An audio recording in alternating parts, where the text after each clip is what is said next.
Microphone check, okay. Stream check, okay. Ready.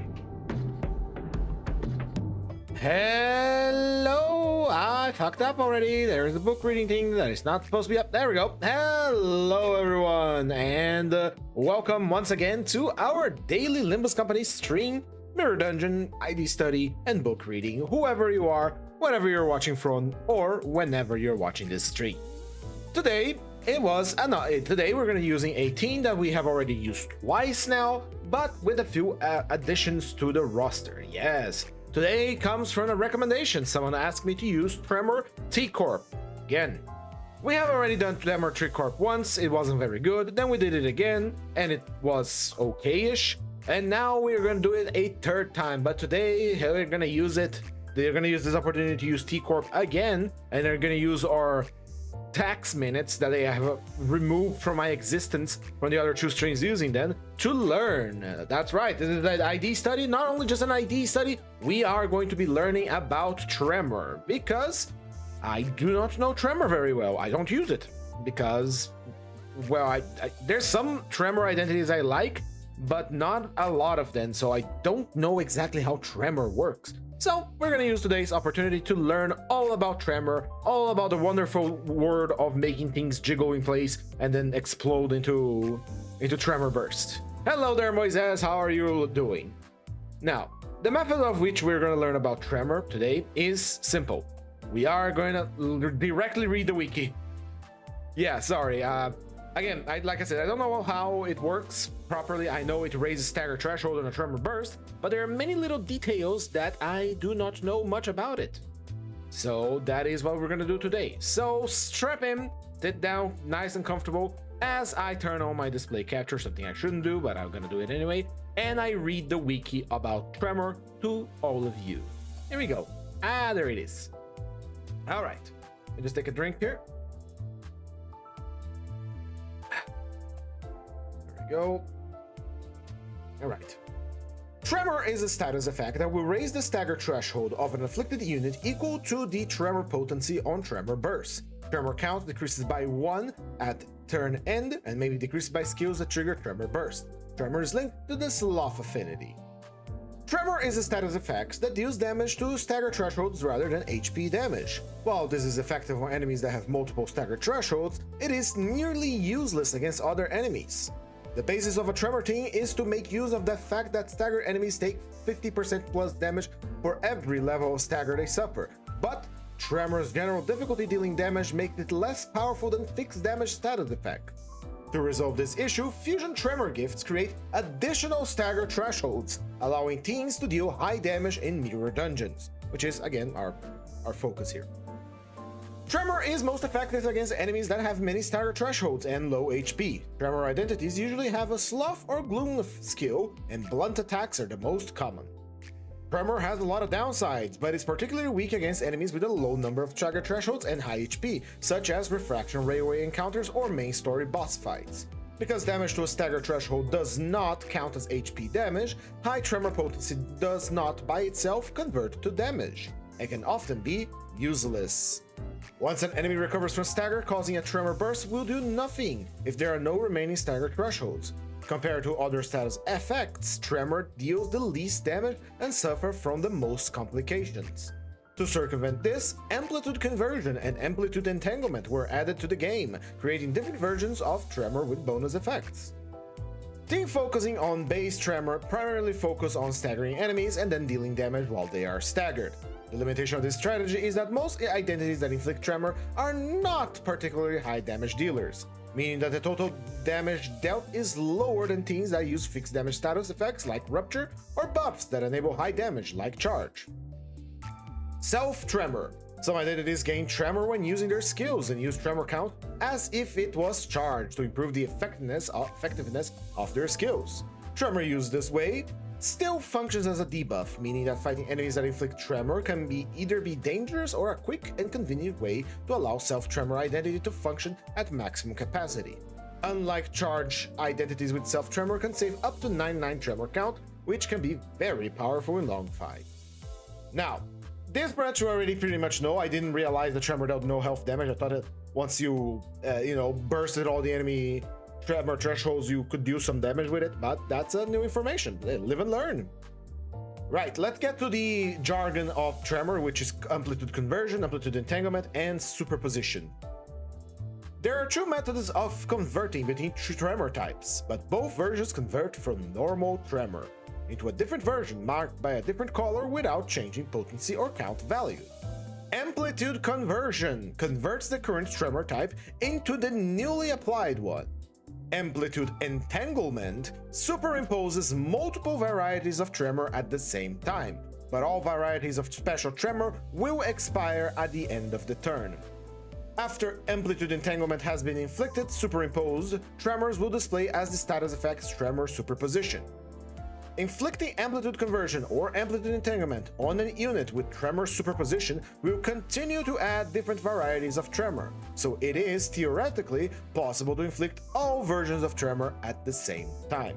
So from what I understand here, if you superimpose a tremor, put two tremors on top of each other, that means that once the turn ends, unless you apply it again, it will disappear. So it lasts a single turn, is that what I understood? So even if, let's say I applied Tremor Decay, which is the first one here, right, and then I use someone like Yurdiv Honglu to, superimpose another Tremor on top of that. Next turn, that Tremor is going to disappear, the special Tremor, and become normal Tremor. Is that what I got? The effects of using Tremor superposition. So, let's see here. Superimpose multiples after it has been inflicted. Superimpose tremor will display a static effect. Without putting the convert the enemy tremor to the newly applied one. Superimpose multiple, but all varieties of special tremor will expire at the end of the turn.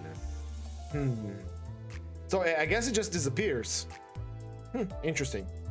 Today was a good day and we gotta go dinner. Alright, see you later, acidic trauma. A little late for that, but alright.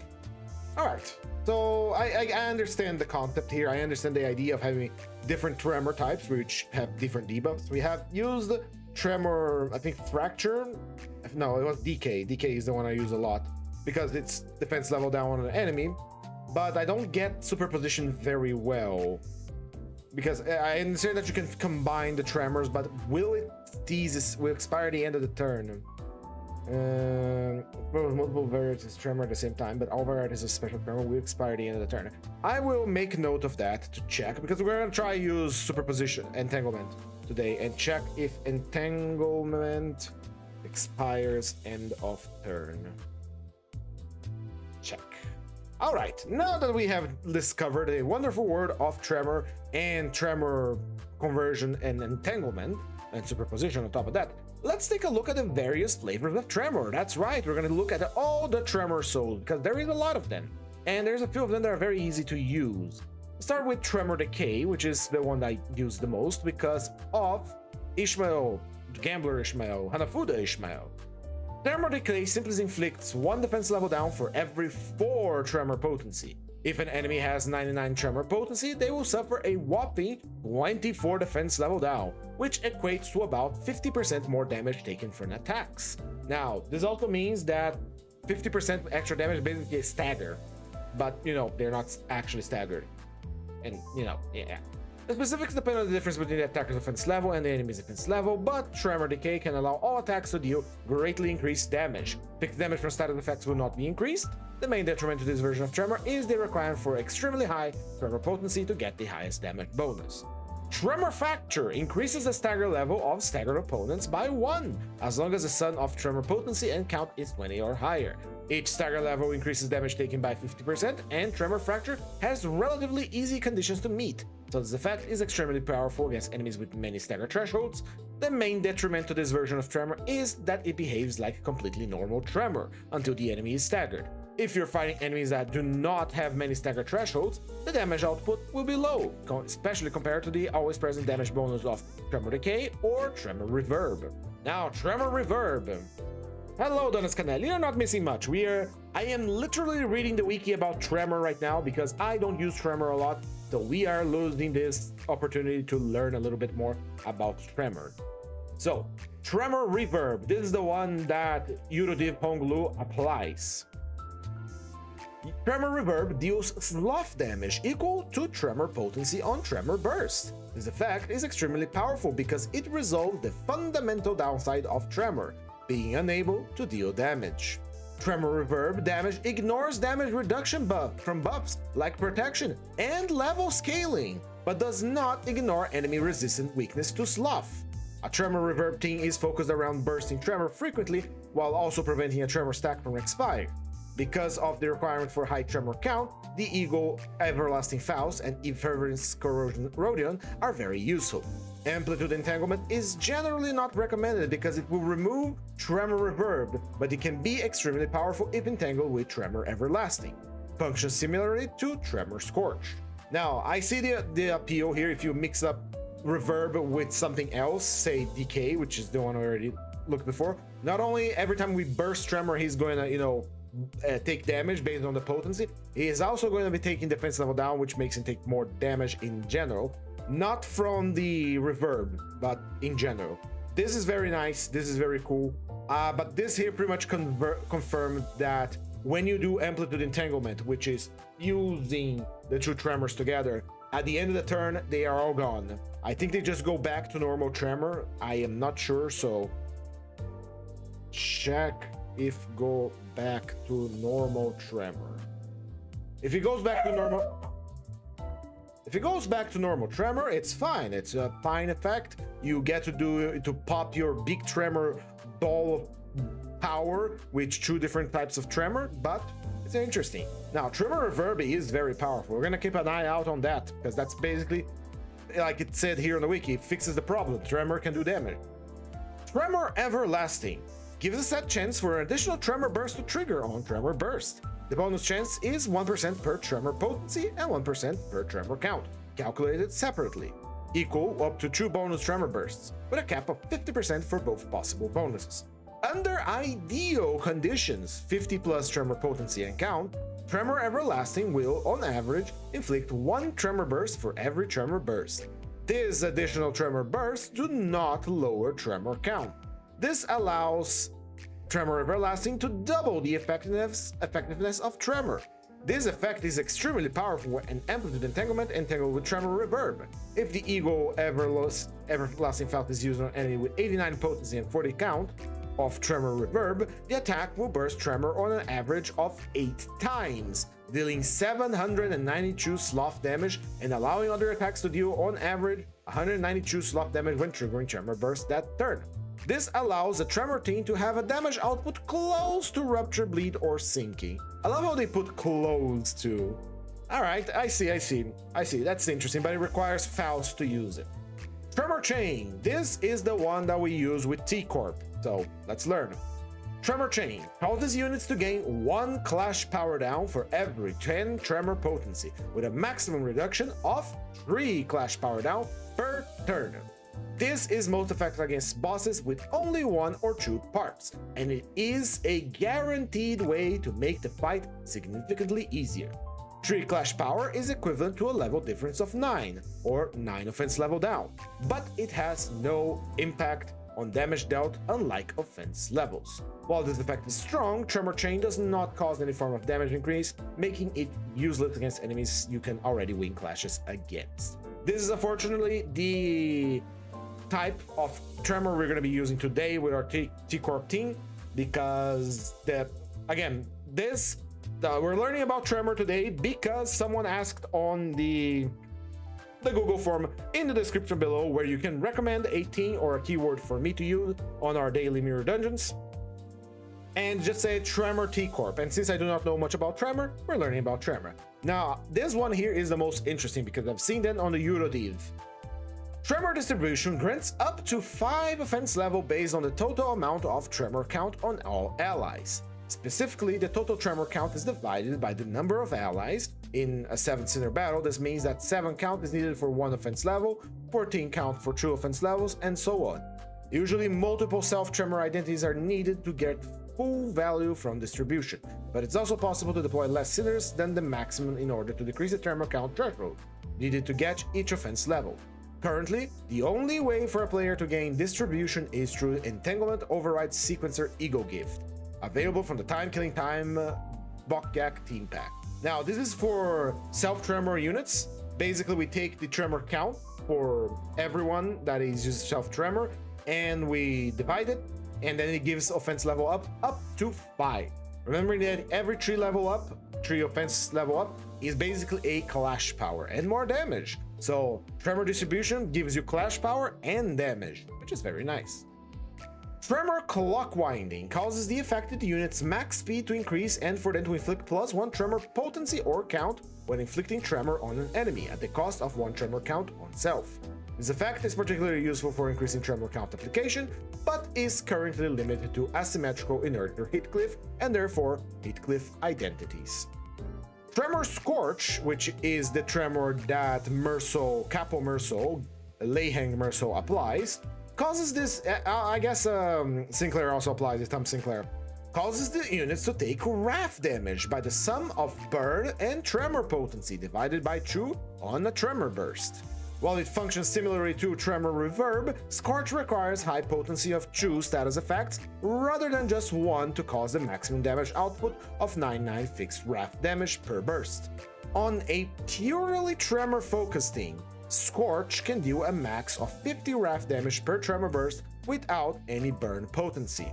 This can be very useful against enemies resistant to sloth damage but weak to wrath. Like other forms of fixed damage, Scorch ignores damage reduction from buffs like protection and level scaling, but does not ignore enemy resistance to wrath, resistances or weakness. And then we have Tremor Hemorrhage, which is the same as Tremor Scorch, but orange.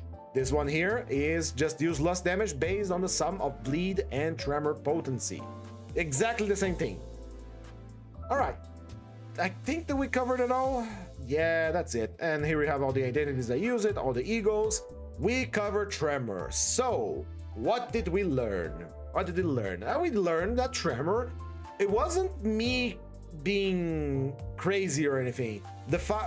Using T-Corp actually takes more time than other things because T-Corp does not deal damage with their Tremor bursts. They deal damage through Time Moratorium, as you recall. Now, with our knowledge of Tremor fresh in our brain matter, squirming with power and knowledge, let's take another look at our T-Corp class tax collectors, shall we?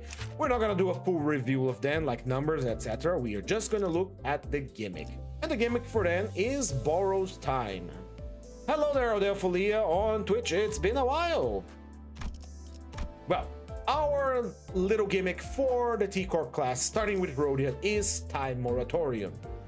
As well, they also have Golden Time. Time Moratorium is a self-buff slash debuff. Time Moratorium is a debuff you apply on the enemies, and Borrowed Time is a buff slash debuff on our character that allows us to, look cool. Is T-Rhodia good? No. We're just taking a look at the gimmick right now. Right. The gimmick. Borrowed Time. When our T-Corp class collection identities, be it Dawn or Otis or Rhodia, activate their defense skills on combat start, so you don't actually have to trigger it, you just have to use it, we'll gain Borrowed Time, 3 stacks of it, once per turn. Borrowed Time is a funny little thing because it will give you Clash Power, it will give you Fragile, and it will give you Haste. And it's going to change their animations too to look really, really cool. It's very nice, it's very cool, but it works strangely. Hello, Vlistuvius, how are you doing? It works strangely. Every turn that passes, we lose a count of it. Sorry, every turn that passes, we gain a stack of Borrowed Time, but loses 1 count. We gain Haste based on our count, not our potency, and we gain haste on Borrowed Time count -1. So since we start with 3, first turn we're gonna have 2 haste, 2 clash power up, and 2 fragile. That's Borrowed Time -1. Next turn we're gonna have 1 haste, 1 power up, and 1 fragile. And at 1 count, which is about to expire, we're gonna have no haste, no clash power up, and no fragile. Now, this here has a clause that says if this unit is set to gain more bind than haste next turn, the borrow time effect expires at the next turn start and this unit gets staggered. Meaning that the T-Corp class collections through Rodion, Dawn, by extension, and Otis are very vulnerable to enemies that can apply bind. Because if you're not gaining enough haste, you are gonna get bound. When we are at 1 count of borrow time, which is again our timer here, count is our timer, stack is how bad things are getting, we are going to gain bind equal to borrow time stack -1. Since we gain 1 stack and lose 1 count and we start with 3 count, that is going to be true bind at 1 count of borrow time. But Engdu is going to use Lavatane? Nah, too strong for her, too strong for her. And anyone, if anyone's gonna use Lavatane, it's either gonna be Virgilius because they already have a fire weapon, but I think it's gonna be 2 relics in 1 guy, or it would be funny if it was Bamboo Hatkin. I'm good. I'm testing tremor types on my Roblox game. How the coincidence with two views? We are just looking at tremor today. If you go back a little bit on the stream, we just read the wiki about tremor. In any case, that is the gimmick of borrow time. You activate it with your defense skill, they do a little cool Kamen Rider animation, and they gain borrow time, gaining clash power, haste, and some fragile. As time ticks down, the buff becomes weaker and weaker, and once you have but a single count of borrowed time, it turns into a bind debuff. Now, the other gimmick for the T-Corp class collection staff is Time Moratorium. Time Moratorium is a debuff. We know, we have seen lots of funny little animations, funny little clips about Time Moratorium.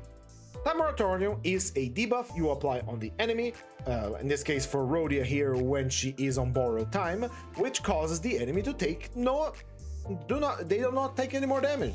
Instead, the damage gets stored, and once the Time Moratorium pops, all that damage bursts in a single blast of damage that has been converted from whatever damage type it was, Wrath, Pride, Envy, or Slash Blunt, to pure sloth damage, meaning that it makes it very powerful against enemies that have any little bit of weakness to sloth. But better yet, it increases the damage. So not only are we going to store damage on an enemy, that damage is going to get increased and converted to sloth. Let's understand how Time Moratorium works in more detail now. When we hit the enemy in borrowed time, we're going to inflict true count of Time Moratorium. Next turn or this turn? I don't know, it's this turn. So at the end of the turn, it gains 1 stack and loses 1 count. When it completely loses its counts, it bursts. If there's only 1 count left on this effect, when there's only 1 count left at combat end, this effect Tremor burst after dealing 100 plus stack times 15 of stored damage as sloth damage. They could have just said 100 plus 30% because that's what's gonna happen.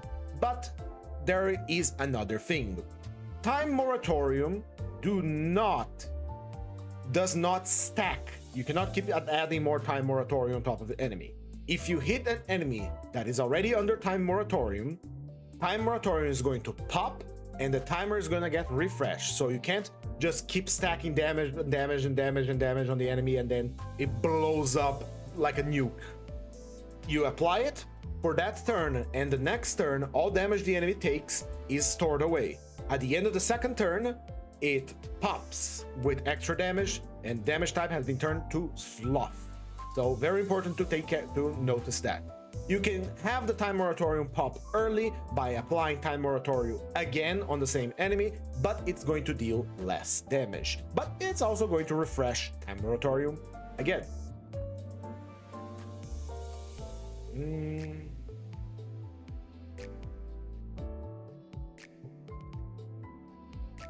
In any case, that is the gimmick. That is the gimmick for our units here. Now let's talk about team. Sure, it's all this. Let's begin with Rhodia. Rhodia is your box standard, double O that does not give any sort of buff to the team. Rhodia, you wish you were special. I wish honestly, I'm gonna be real honest with you all right now. I really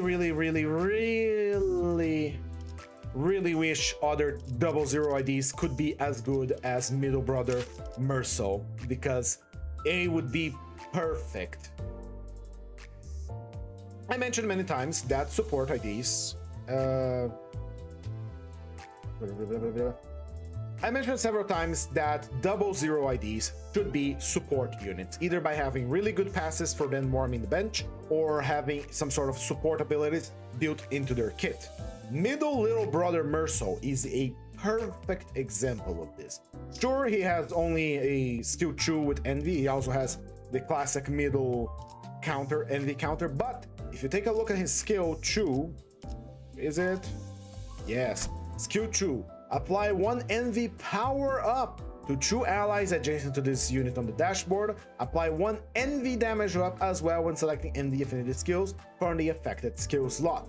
By simply existing and using his skill, he powers up the people that are around it. He is perfect. Not only that, his passive also heals sanity when he exists. He simply exists and there's a member in the middle with him. He's gonna heal his SP and the ally SP, allowing for more deliberate use of egos and fighting enemies that lower your SP as well, or ramping up from the beginning of a fight. This is the perfect 00 ID in my opinion. But we're not here to use middle, we are here to use Tremor. And let's go look at Dawn. Dawn is, again, Dawn. She's very special, she's very nice. Dawn is a self-tremor unit, such as Rhodia here, and she also has Time Moratorium, but unlike Rhodia, we have Tremor Chain. Tremor Chain, as we have seen before, lowers the enemy clash power, which is okay, especially since we consider that we raise our own clash power when in Time Moratorium, borrowed time. So it is a very interesting ID. We just need to keep in mind the magical numbers for this ID. What are the magical numbers? What the hell am I talking about here? I will read your comments in just a second. Let me just finish my rant here. Magical numbers I call for certain thresholds for using skills to get them maximized. For example, skill 1 does not require Tremor at all. It gains clash power on Tremor on target, but that's given that because we're going to play Tremor, it's a Tremor thing.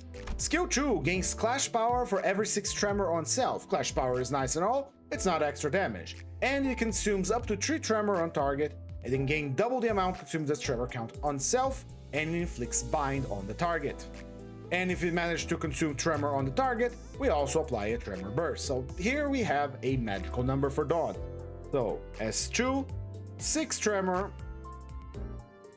612 actually, Tremor, stealth on target, sorry.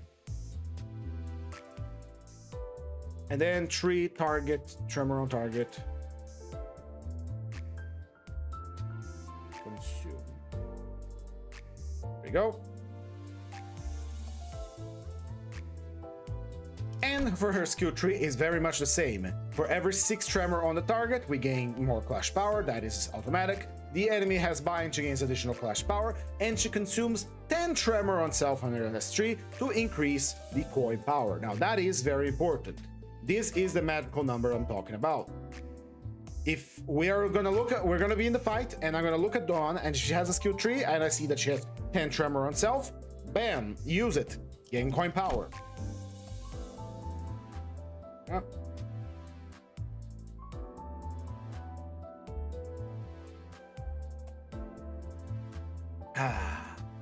The skill tree also requires 10 Tremor on target to be able to inflict Time Moratorium. So it's not a matter of using borrowed time for Dawn. She has to have 10 Tremor on the guy, 10 Tremor on self. That is the magical number. So it's really nice.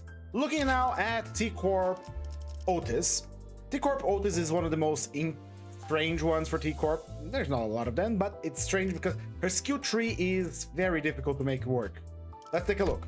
First, she gains Tremor count, it's self-Tremor, and inflicts Tremor count. If you're talking a target with 6 Tremor, that is an extra coin power on that skill 1, baby. Skill 2, same thing. She gains Tremor, and if the target has 6 Tremor, that is more coin power for us. If the target has 10 Tremor, we consume 4 to apply count on both the target and on herself. If the target is an amplitude of any kind, she deals more damage with her 3rd coin. consume 3 tremor count on self to trigger amplitude conversion into tremor chain. If the target has 3 tremor count, trigger tremor burst once, you know what it is. So, for her, let me just put here her done. Her S2 has the magical number of 10 tremor on target.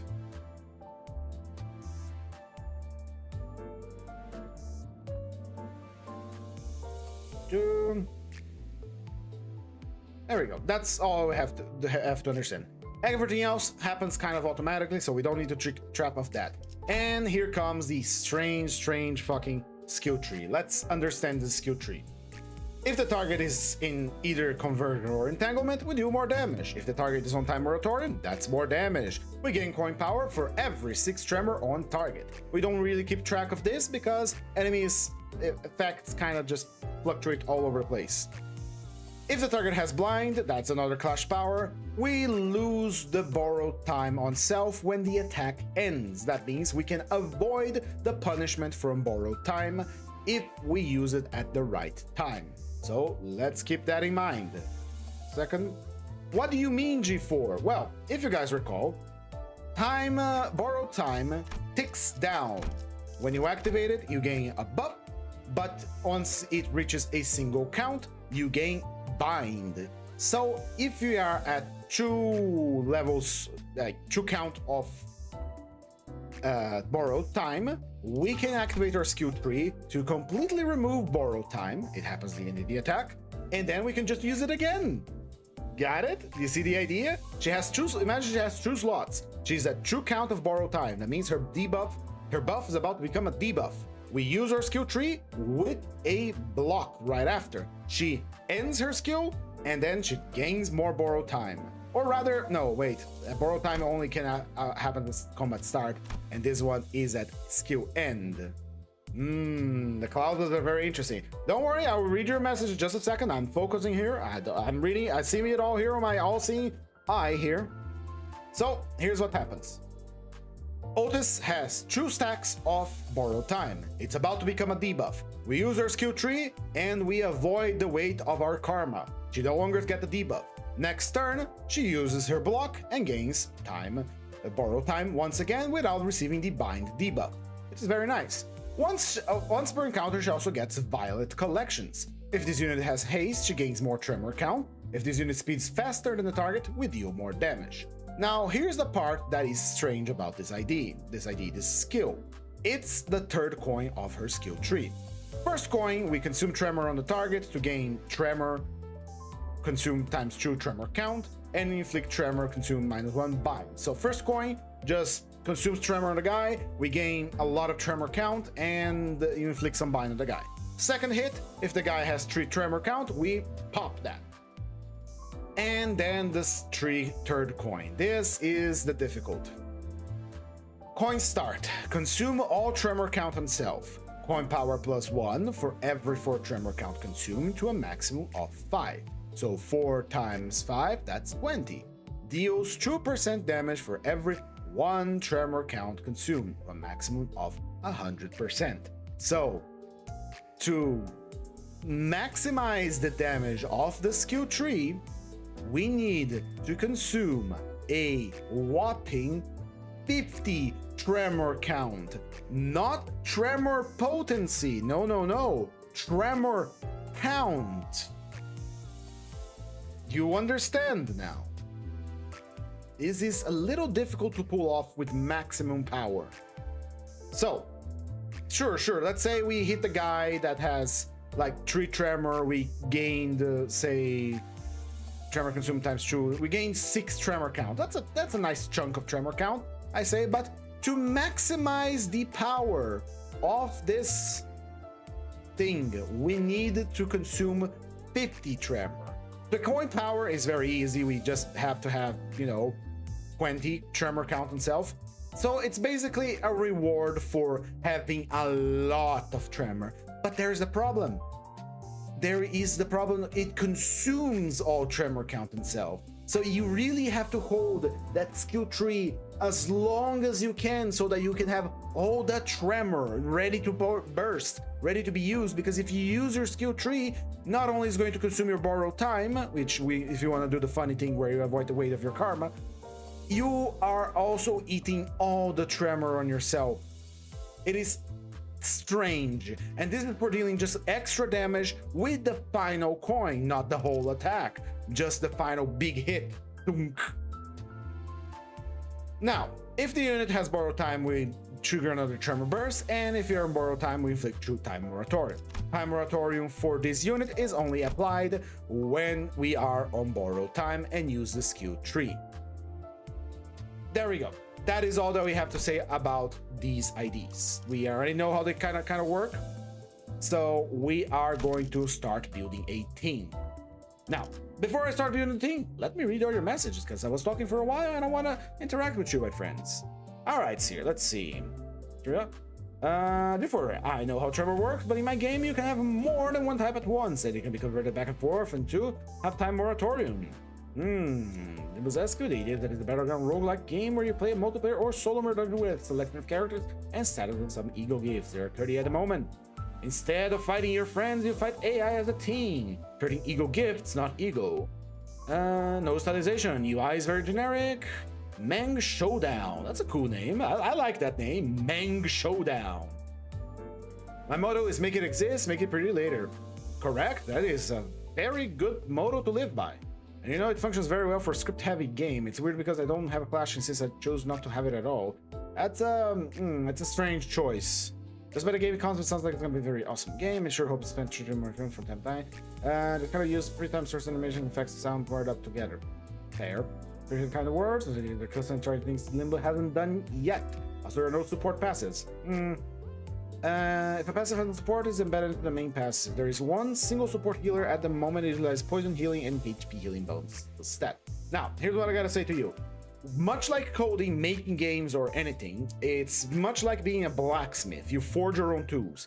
So take everything that you're learning from this game and apply it. You're forging your own tools, essentially. You don't start with a hammer, you don't start with a prong or a tong or whatever else blacksmiths use. They make that shit first, so it makes your job easier in the future. So that's what the point of learning. For example, I'm starting to make my videos. I have an idea for other videos I can make. I haven't got them out yet. Sorry. I've been being really busy boy lately. But essentially what I started making, like, okay, I need a intro. I made the intro. So now I'll have the intro ready. For every video that I made, I can just pick up the ready intro, put it there, change the name as I need it, and bam, it's there. I need an outro. Made the outro, it's forward, it's ready, I can put it anywhere. I can forward another one.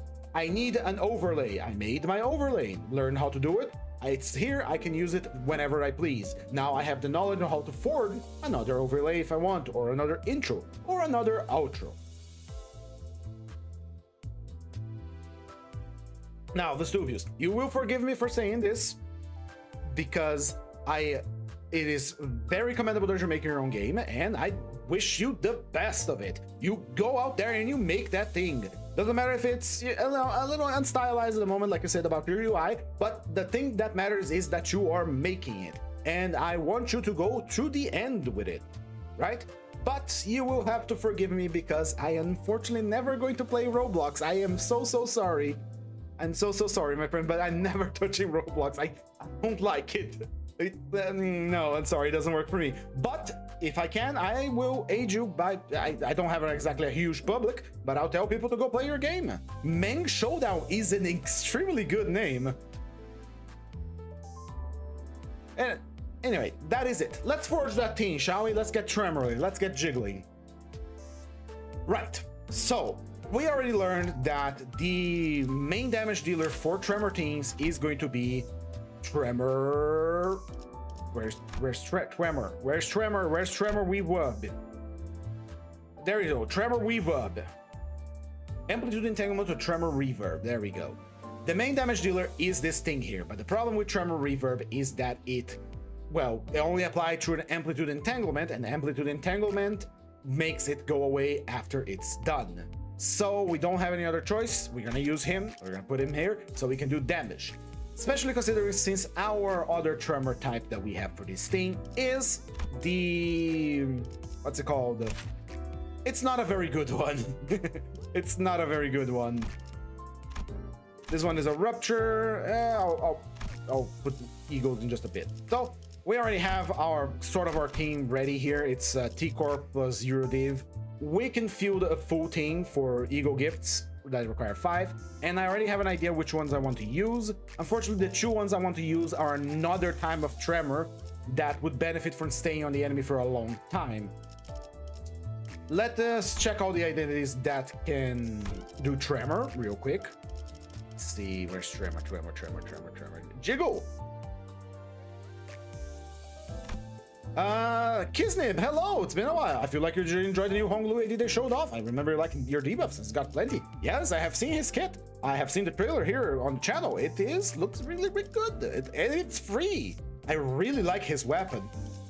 It's like a meat cleaver with serrated meat cleaver. It's really cool.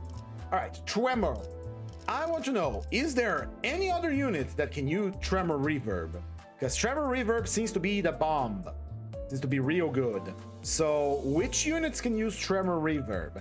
Apparently only Honglu, his Eagle, Cavernous Whaley, and District 20, according to the wiki, which I am consulting right now. Sorry. But apparently only Honglu, District 20 Honglu, and Cavernous Whaley Honglu can apply it, which is strange. Only your Honglu can be the goat of Tremor. Tremor Reverb, yes, Tremor Reverb deals damage when you Tremor Burst. Here we go, Amplitude conversion into Tremor Reverb. We could technically use a different Tremor unit for Honglu, but I don't think he has another Tremor unit other than District 20 Eurodiv. So, yeah, I guess that's it. I guess I'll die. Let's go with that then. Teth and same. Let me put some eagles here. Into the sunset, regression, pursuance, and whatever. When bursted, yes, we talked about those two, but the difference is that Tremor Reverb requires no other status effects other than Tremor. Tremor Orange and Tremor Red, that is Scorch and Hemorrhage, requires Bleed and Burn. So it's good for dual status team, but not for our purposes here today. I think we are going to rock with the 5 T-Corp characters and call it a day, because let's see. First for the Flames, I prefer better. Red Eyes, I like better. And oh, we don't have any Tremor here, unless this thing Tremor bursts. No. And that's it. I think we're gonna go with these 5. They're all Tremor, and since the... Hold on. Do you do anything special? I remember you being kind of shit. Yeah, you don't do anything special. Since our Tremor special here is... Again, the one that are asking me the recommendation is anonymous, okay? They just asked Tremor T-Corp. I think it's fair that we use Tremor T-Corp. All Tremor T-Corp, and we have Herbert here to talk our ear off. So, the 2 Tremor types we're going to be using is Tremor type Chain, Chains, where is it?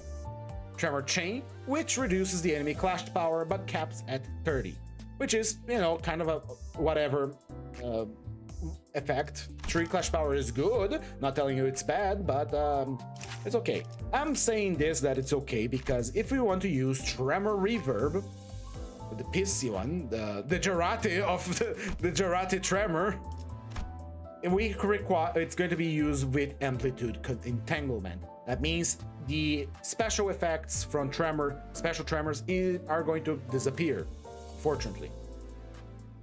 So I think it's fair we're going to use these 2. He has magical numbers, but I'm not going to pay too much attention to it. Can you believe it? This Ryoshu like that? That's my like drop. She's not really good.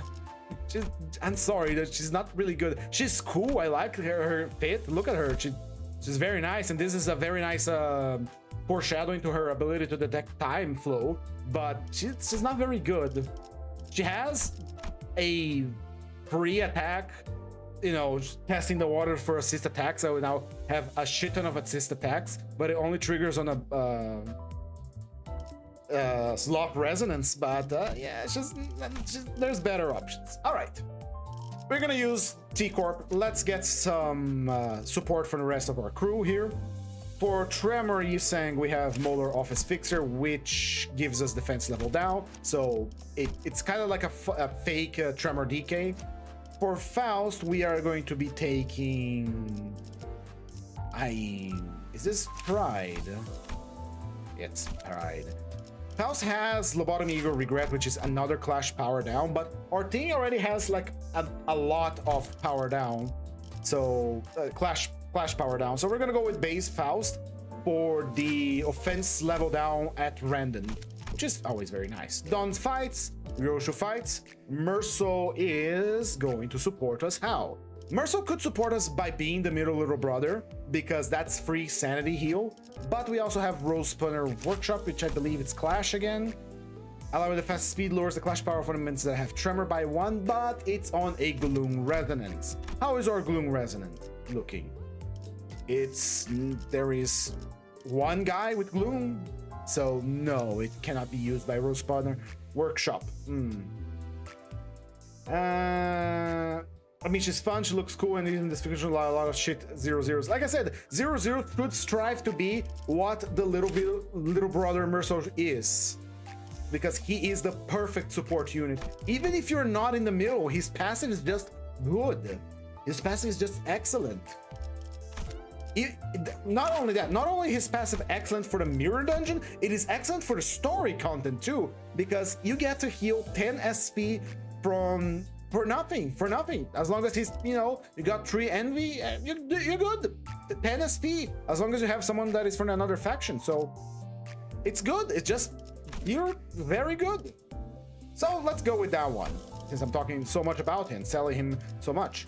For Heathcliff, we're going to be taking Ufi Association, because it gives you another Clash power.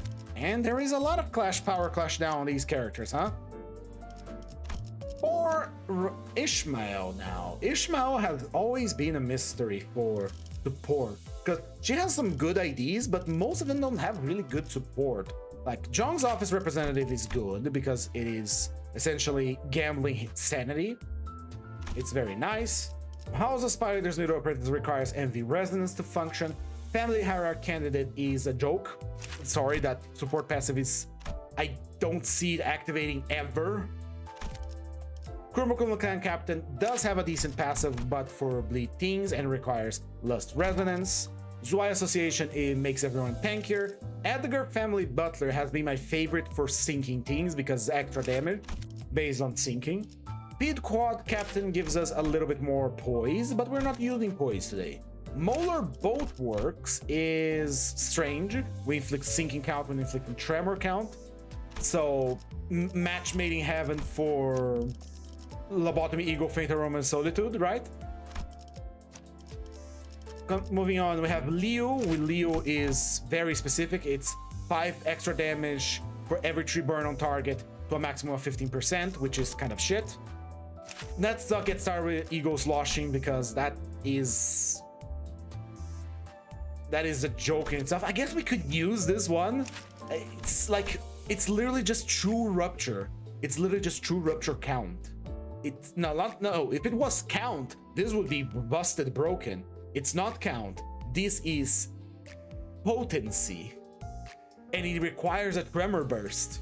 So it's just 2 extra damage. Here, it's 2 extra damage. I want you to have it. This one is okay. If you're less than 50 HP, you gain a Clash power. Our Corp Reindeer just gives us more blunt damage, 10%. She Association gives us more counter power, which would be good if she didn't exist, and she does. And finally, we have the LCSV Assistant Manager, which gives us more block power on a Gluttony res, which we do not have. So there is not really much to do here. I could go for the tankiness. I feel that's better. It's just more tankiness, so let's go with that, I guess. Sinclair does not have he has Molar Bolt Works, which is inflicts tremor with effects of attack, skill, and coins. I guess extra tremor is extra good, right? So let's go with that. We could always take the ever-reliable Maracas boy here for the flat extra damage, or the Zwei Association to compound on the tankiness and give us haste as well. Actually, the haste would be better than extra tremor, because some of our units do more damage if they're faster. So let's go with that. And finally, we get to Gregor. You know what it is. You know where this is going. I know where this is going. There is no other option here. It's G-Corp Gregor again. We could... I think the roll spanner gives you rupture to targets that have tremor. But again, whenever you see a passive like this that says inflicts +1 rupture to targets, you need to be able to inflict rupture in the first place with your attacks. It doesn't count for ego gifts. So if your character does not inflict rupture, it doesn't do anything. Knight of Capitano, which is an excellent tremor unit, doesn't support tremor. It gives defense power down. And that's it. Zwei Association is a viable option because it's more tankiness, more defense level up, which is always nice, but sorry, 5 healing on winning a clash is not going to compete. There's no competition right now for this. There is the Kurokumo Clan Captain, which has an excellent passive. Ally with the speed hits an enemy that has 7 bleed. We inflict 1 offense level down. Next turn, 3 times per turn. 3 offense level down. That is an entire clash power just gone. So, yeah, I guess Gregor is Gregor. Right, let's get deployed. So, should they make Ian index for the next Walpurgis or Tanya? If they add Tanya to next Walpurgis for whatever reason, I don't think they will make it, but that would be another middle unit. We are drowning in purple right now. I don't think we need more middles at the moment. So they most likely will make, I don't know, it's supposed to be Gabriel's floor. Have a rolled updates due to his verification. That's the Roblox stuff. Roast Penagger can help Horse saying he can. Alright, let's get down and sloppy with it. As a reminder, before we fully deploy, here are the rules of the dungeon. I haven't updated for the thing I said I was going to update, so we are not using Grace of the Stars. We are not using the Starting Ego gift, meaning that our ego selection on winning a pack is absolutely random. There's no guarantee that we're going to get the keyword we are using. We are not searching for any gifts. We are not healing on shops. We are not reviving on shops. If a character dies, we no longer use them, even if they do get revived. Since this is a solo run, if we lose a fight, that's game over. And finally, we're not using Starlight in any way, shape, or form. That means no pack rerolling, no wishmaking on Ego Gift Fusion, no anything else that we use Starlight for. So that's them rules. Oh no, rest assured, Dostoyevsky, you're fine. You can talk. The chat is here for you to talk. That's why you two are connected through Twitch and YouTube. You may talk to each other if you want. They could have Mercil shot dead if they introduce another middle ID. Nah, the middle brother is really good, man. Sorry. People like to talk shit about him because he doesn't have like anything super fancy to his name. Spoonier, that's a new name. Hello there. Well, I welcome you to the stream. Do forgive if you're not new. Mine's kind of scattered today. I didn't sleep enough. But welcome to the stream. I have every day maxed out. I do have like 2,000 hours in this game. I played quite a bit. All right, here we go. Ooh. We have a full team today. 5 characters. We can benefit from fusion gifts. We have some excellent choices of gifts here today. As a matter of fact, we have this one that I won. Level 3 ego at the very beginning of the dungeon is really good. And we can have this as well. Let's go, Automatic Factory. I don't care if it's Hurtley. Right, here we go. All right, we're gonna get in the most slots for now. And let the true other one. So first deployment is your div Honglu, so he gets more slots, so he can do more entanglements. Second by Otis, so she can, get slots too and do more damage. Then Dawn, because she's a 000, and then the true support units as last. Thank you for the little heart. I forget the chat has this function sometimes. Not shooting on Merso, his perfectly competent ID holds up remarkably well as Season 3, but other middle ID would absolutely send him straight to the tire home alone. I mean, do we have 7 units? We can deploy 7 units on the field. I think we have 6 middle units. We have Don, Sinclair, Merso, we have Big Brother Ricardo, Kira, and Otius. So if another middle ID came out, you could deploy all of it at the same time. And Merso, remember, he gives Envy power up by existing and using his skill. All right, here we go. Now, where's my cheat sheet for the tremors? I didn't get the tremors for these two. Fuck. All right, let's just roll with the punches as it goes. We need to get our. How do you tremor? If the skill consume tremor on count, trigger tremor. All right, we need tremor count on use. Consume 15 tremor count. Coin power. So we need 10 more to use it to get our effect. Got it. I recommend my incomplete teams like Miro and Blood teams. I want to create 2 or 3 and do it myself. It's difficult. Today's T-Corp, so next time I use Tremor, which should be in the future, I will just use whatever Tremor I like. But as we have seen from our wiki reading, unfortunately for the Tremor guys, they don't deal good damage, unfortunately. Yeah, good. That's good. I like yellow. Tremor doesn't do good damage, except for Time Moratorium and the Reverb. So, building a team is all about what kind of flavor you're gonna use. I really like Tremor Decay, which is the one that Decay that lowers the enemy defense levels. And you have 2 very powerful IDs that can use that type of Tremor, which is Hanafuda Ishmael and Ufi Heathcliff. Now, Ufi Heathcliff isn't something too crazy. Isn't super crazy, but he's decent. Much like Sink Dawn, the martial artist one, not the one with the rapier. China Dawn, let's call her China Dawn. China Dawn is similar to Heathcliff, as it is a generic unit, but she's just stronger than him. And I think his Ufi Heathcliff looks a little bit boring too. He doesn't have like the pizzazz. He's just kind of swinging that thing around, you know. Holy shit, it's Plushy Yisang. Welcome back, brother. I think all the middle thing is right now, it might be the most broken thing for MDE. I totally resonated Matthias with Otius. It definitely is. Not only are they strong together and they synergize amazingly well, they have 2 exclusive fusion gifts and a few other exclusive gifts that affect them really, really well. They have the tier 4 blunt gift, they have 2 fusion gifts, they have a secret boss gift, and I think 1 or 2 others that are just good for the middle. They are absolutely busted.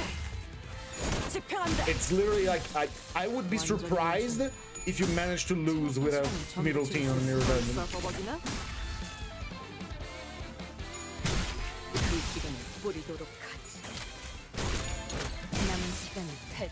Are they gonna because my cousin wanted to learn how to play Limbus? Ooh. Pointer towards me. I'm glad to teach people how to play. Which is one of the video ideas I had. Like I mentioned before in the past on my little rant stream that I did, I'm not unsure how to continue the channel with Limbus Company because I felt these daily mirror dungeons were getting a little stale. Henceforth, the massive rules list I put on myself. But seeing as I am getting in the rhythm of things again, I decided that I should make some videos too on top of it. So I want to do the ID reveals from scratch, from zero, but this time organize it better, you know, structurize it better. And then I'm gonna make a short video using the ID study, like explaining the gimmick, explaining the mechanic, with some visuals of the ID in use and how to use it, and then make it, like, just put a short video out there. See how do you use this? How do I use this ID? Put it there, and there you go. Of course, it's going to be a little. I'm gonna follow the same pattern as I did with the ID reveal, which is the whole. If ID has a thing, I will reveal them all together. So let's say I start reviewing the IDs, I get to the Leo Association, which is one of the earliest ones. I am going to take the entire new association up to the video, the making of the video, and review every single one of them in the same video. So start with the earliest one, and then to the latest one, and then just close it in a video and put it. Same for Blade Lineage. This creates a small problem that some units get a, you know, a power-up, or a new team member, or an ego that empowers them massively, just like we're gonna get for Battlehat Kin. And I'll probably have to remake like an addendum video to that video, but it's not difficult now that I speak it out loud, but it's something I have to keep in mind. Now, honestly, I think all those seasons, I forget that most ever released was Ricardo Heathcliff surprising for such a popular character that he just came and went. Almost everyone that I tried to cheat help even gave up as soon as they got the AD skills and passive paid. People don't like to read. And again, Limbus is a gacha game. No one plays the gacha games for complexity. I don't think Ricardo Heathcliff came and went, man. It's just that people were hyped for the Nurse Fathers more than Ricardo Cliff. Ricardo Cliff just kind of came out of nowhere because of the Bokyak. So, yeah, people were hyped for, they're still hyped for Valentina, Rodion, and Lucio Heathcliff, I think it was. If they haven't been found shot dead in an alley by now. In any case, I don't think he went the game if people blocked in. He's like the first character with like the whole change the music dynamic, which is really, really cool. But anyway, gacha games, people don't usually play gacha games for difficulty. They don't play it for, well, the story either. But people that already knew Project Moon knew where this was going. People that play Library of Ruin or Lobotomy Corporation, and people that were, you know, paying attention, that the director literally said, I'm doing this for money. That's the whole point. And now that he has this money, he pretty much can do whatever the hell he wants. People didn't pay attention to that, and so the director pretty much said, hey, I'm gonna do whatever the hell I want. Don't have to do the gacha system in Limbus is more rewarding than the other gacha games. It is, it's literally is. It just has higher rates, like percentages, numbers. Apparently someone that has more experience with gacha games was on the YouTube chat the other day saying like something from Genshin Impact. When you roll, you have like a 0.03% chance to get a character. In Limbus you have like a 3%, or I don't know, it's like incredibly generous. Kisnid, you're probably right, I'm probably biased. Anyway, you have a lovely stream. I'll be going out on stream. Thank you so much, Kisnid. Remember, if you like the stream, recommend it to your friends. But if you don't, recommend it to your enemies, so make them suffer. Anyway, I love Limbus Company too. It's a very good game. It suffers a little bit from being a gacha. It suffers a little bit from, let's address the elephant in the room here at the fandom a little bit. Despite this being a mature game with very heavy themes, a lot of teenagers and children are affected to it for some reason. I don't understand why, or how they're even able to download the game, considering that nowadays everything needs an ID for you to operate on the internet, but here we are. Oh, sorry. All right, first shop. We have some healing, which is fucking excellent. We got defense level down on Pierce and green, very nice. We didn't get any tremor. Blues Depot lighter, hell yeah. All right, good gifts all around. I still haven't seen any other gacha game that just let players have a way to get an idea they want without being just gambling. Yeah, you can probably get any idea you want except for the previous season one and the all-purpose snatch one. The all-purpose snatch you also can get. It's just that it takes, like, you know, you have to wait until the true all-purpose basically. But here's the thing, let me tell you a funny story. I don't know the full details of the story, but back in the day, back in the day, and I'm not a big gacha player or anything, so I don't know the details. There was a gacha game, I don't recall the name, I don't think it was Final Fantasy or something, but it had such abhorrent low rates for pulling characters that it created such a not a drama, but created a mess. People were mad. People were justifiably mad. It was like something like 0.001%. It was insane. And people got really mad at it, and they started to hold the debacle over, is gacha games gambling? And the result is that the gacha, I don't remember what the gacha company did, but essentially it forced every gacha game to display publicly the rates of you pulling a character or an ID. It also is what started the ability to have pity. Now, if you don't know what pity is, I'm not talking about the down pity. I'm talking about pity in gacha games means that if you roll enough times the gacha, whatever, the banner, they're called banners, right? If you roll the banner enough, you have a way to guarantee something from that. So just like how we have ideality in our Limbus company, if you roll 200 times and you don't get what you want, you will get guaranteed to get it because you roll 20 times. Just do the thing here. Are you looking, Honglu? 12. Put that 12 in that guy there. There we go. Dawn needs to get her power-ups. Everyone needs to get their power-ups. You go over here. You go over here, and you do an attack here. Yeah. This whole thing about the horrible draw rates from this gacha game, which I don't remember the name, I will have to look it up later. Started making, you gotta make it public, so you have to tell everyone what's the chance of getting something. Okay, that is ridiculous, buddy. You are now going to be forced to add a pity system, because if you don't, it's considered gambling. And a lot of these companies pretty much weaseled out of the gacha being considered gambling, because it's technically not gambling. No, sir. You see,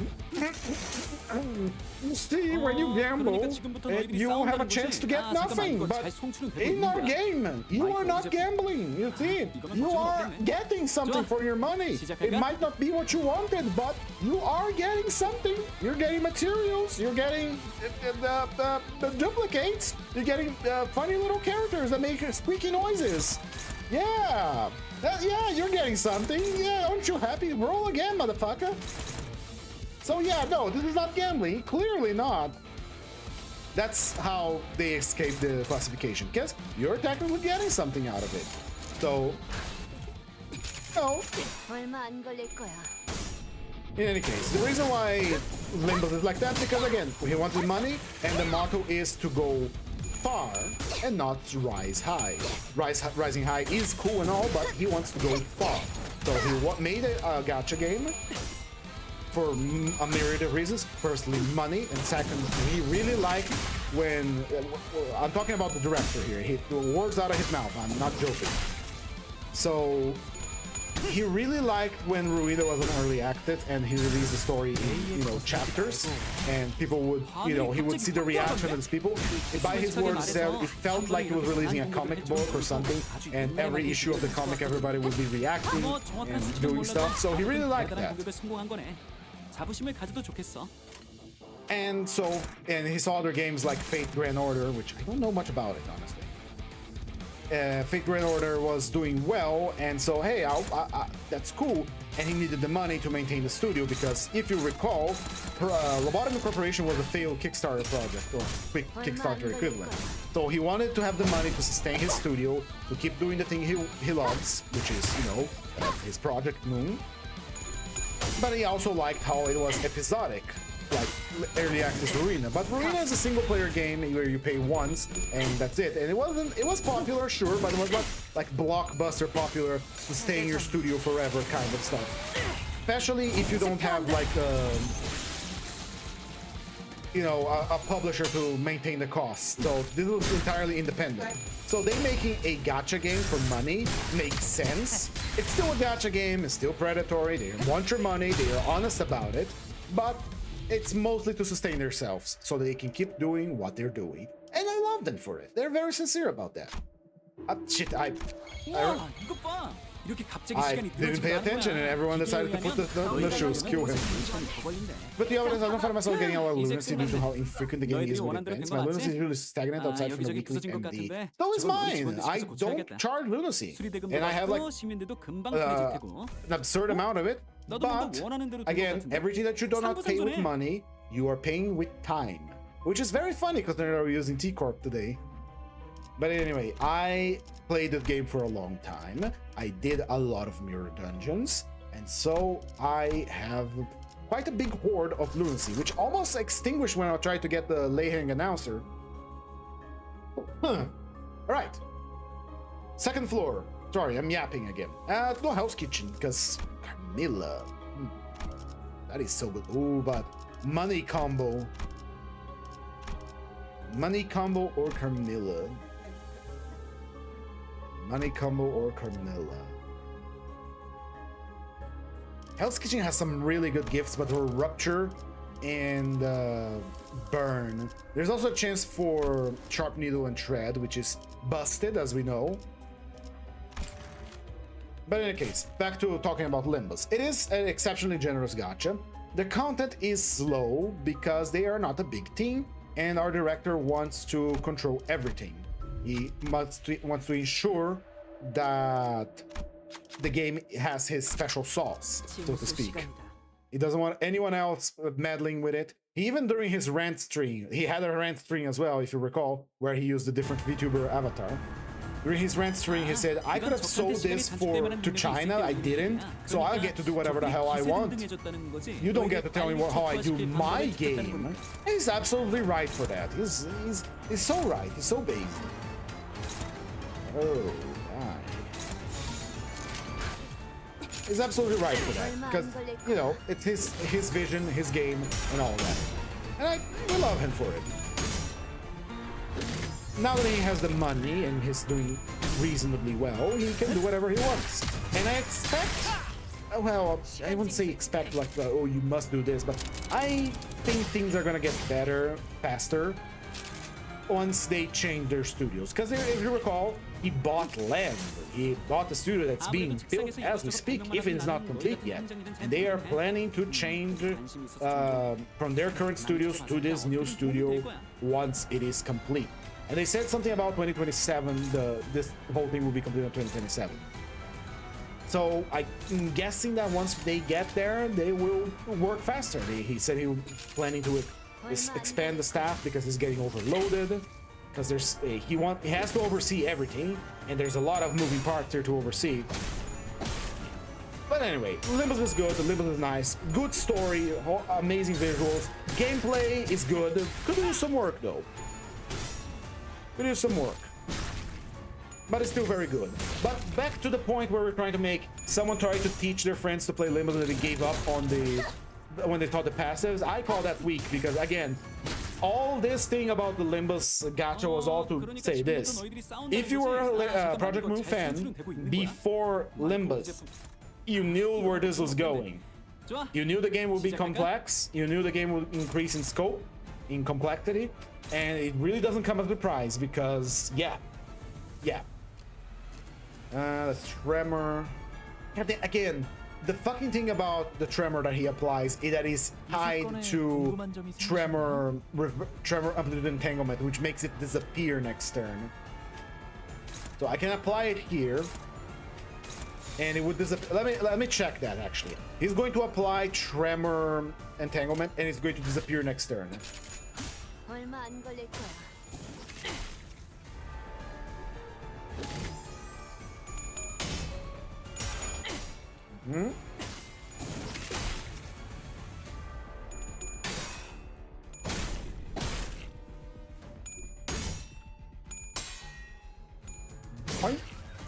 All right, apply your shit, King.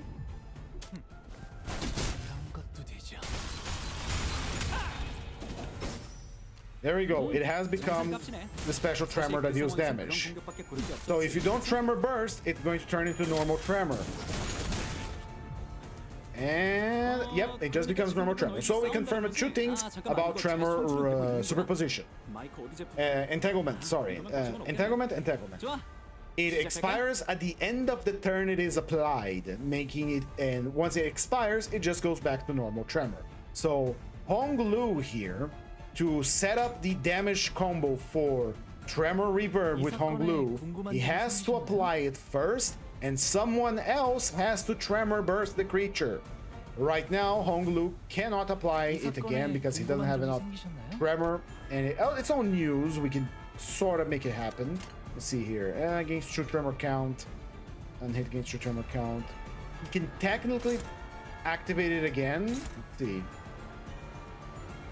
Use the mace. Thing. That's done. Then. Tremor. Tremor target. And this not have another tremor burst, do ya? Faust would have been excellent here because Faust has lots of tremor bursts, so let's assume he goes by order here instead of deciding to go with his skill 3 first. If he goes with his skill 1 first, he's gaining 4 tremor. That puts him above 10, which allows him to do tremor amplitude again. And then Otis is going to trigger the tremor amplitude. Right, got the tremor. We're gonna turn it into the piss tremor. It has become piss tremor. Otis is now gonna tremor burst, I believe. And that dealt good damage. There's the combo. There's the combo. We understand how he works now. Anyway, finish off the rant. So, if you play Library of Ruin, you play Lobotomy Corporation, comes as no surprise that the game is going to be complex. Of course, this scares away the new players, but as we know, if you stick to it, you are going to be treated to a wonderful, wonderful story. Alright, we understand the damage combo for Tremor now. We just gotta be really careful about it. And it has to be Honglu that applies it first because it expires at the end of the turn, which is a shame. Chickens! Yo, I don't need to plan much to fight chickens, honestly. Just whack them. Whack them, boys! Dawn, you're a max sanity.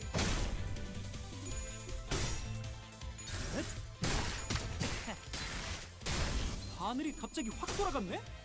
솔직하게 말해서 한 번에 이렇게 강한 공격을 할 줄은 모르고 아주 옛날에 만든 기계를 가지고 왔거든. 뭐 정확한 수치는 몰라도 아무튼 대단한 공격을 성공한 거네. 자부심을 가져도 좋겠어. 너희가 아까 센 공격을 한 바람에 바늘이 저 끝까지 들어가서 안 돌아와. If they're evading, it doesn't take a damage. This is a crazy evade. It's a crazy powerful evade. Imagine if we had that for a sinner. True power up for allies if you don't take damage. That is a crazy evade.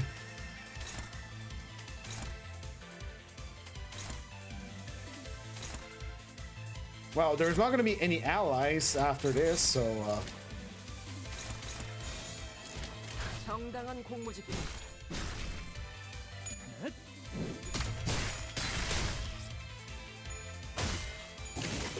I wonder, like, thinking who was straight called Dante by name, Corporeal makes she's being brought to more places with color.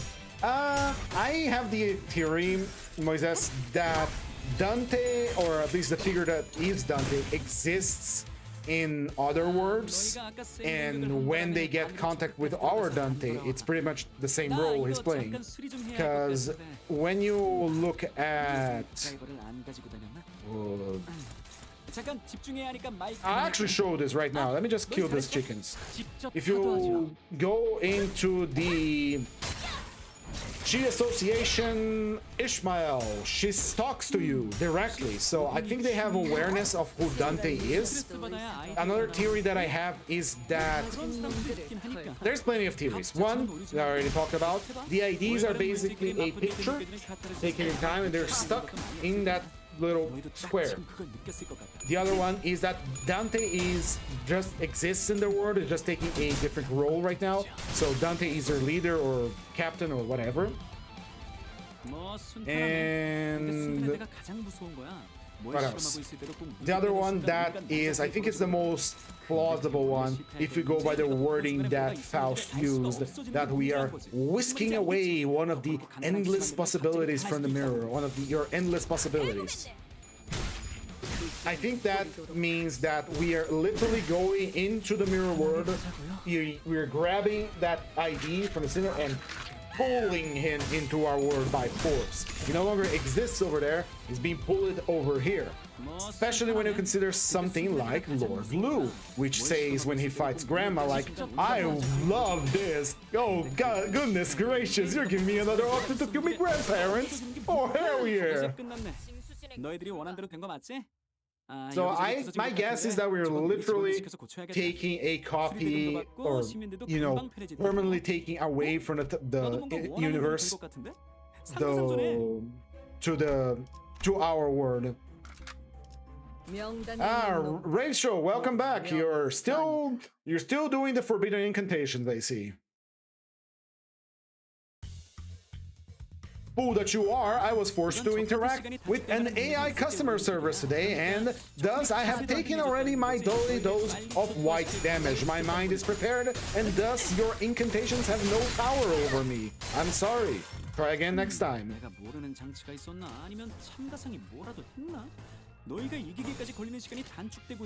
Right, the gimmick for big damage, big life for the Tremor thing here, we're only gonna pay attention to it when we're fighting bosses. When we're fighting random mooks like that, there's not much we can do, honestly.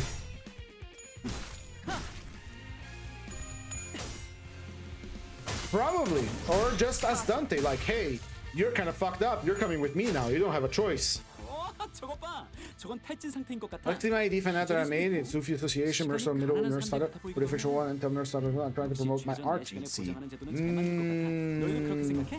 Post a link for something public. That's, if it's a Twitter link, I'll access it, but that's one of them rules. I don't want links in chat unless I posted myself. I had, not saying that you're doing this, I'm sure you're not, but that's them rules, just for safety.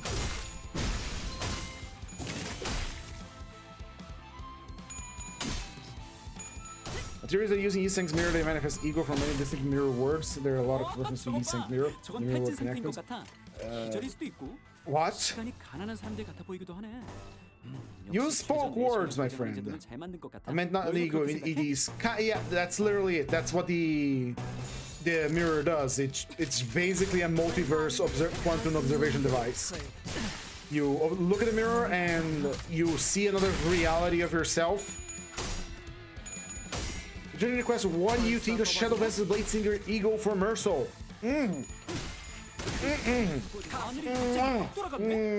That's what I think. That it is beautiful, it is cool. Blade Lineage was always one of my favorites back in Library of Ruin as well. Mostly because I fed his passives to make it like the ultimate swordsman build, but it's beautiful. Beautifully animated, beautiful voice work by the voice actor. And it empowers Mercel? Hell yeah! Blade Lineage, we're back. Before I got a full Kurokumo team, I used to do a mixed Blade Lineage Kurokumo team. And then we got the full Blade Lineage, and I used full Blade Lineage for a long time. And then the Kurokumo came out, and so I started using nothing but Kurokumo. Oh hell yeah, free slash damage. We don't need this, we are mostly blunt and pierce. Second shot, let's see. Get Oscillator, hell yeah. Crown of Roses, that will do Rupture. Carpenter's Nail. Carpenter's Nail is 2 attack skills, even pierce damage up next turn. Do we have a unit with more than 2 pierce? We do. And it's you and you. I'll give that to Ryoshu.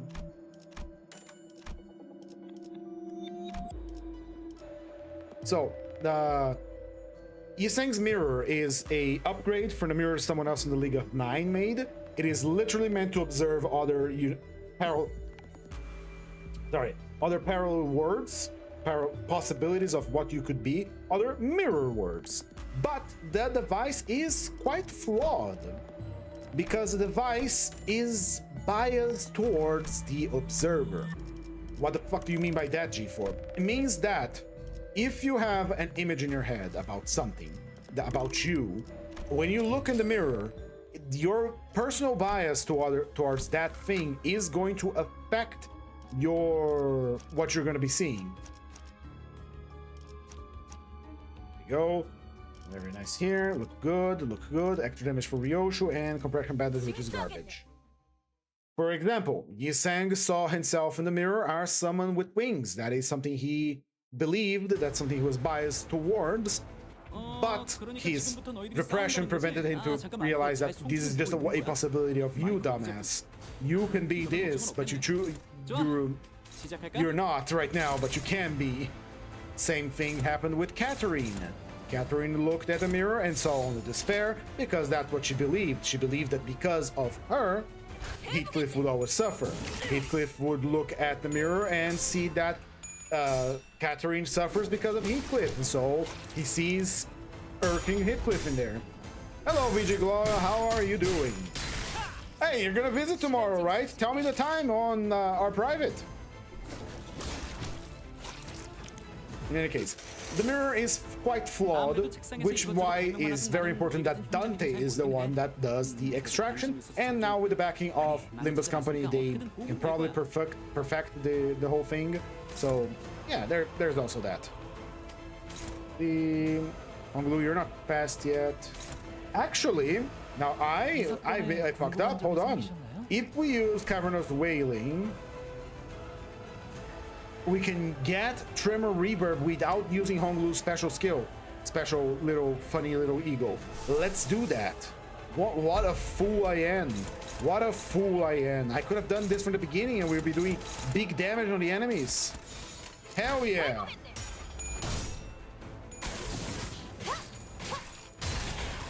Yep, Dante literally has a dual deck from Yu-Gi-Oh! Where he literally summoned the IDs like a fucking Yu-Gi-Oh! Dual disc.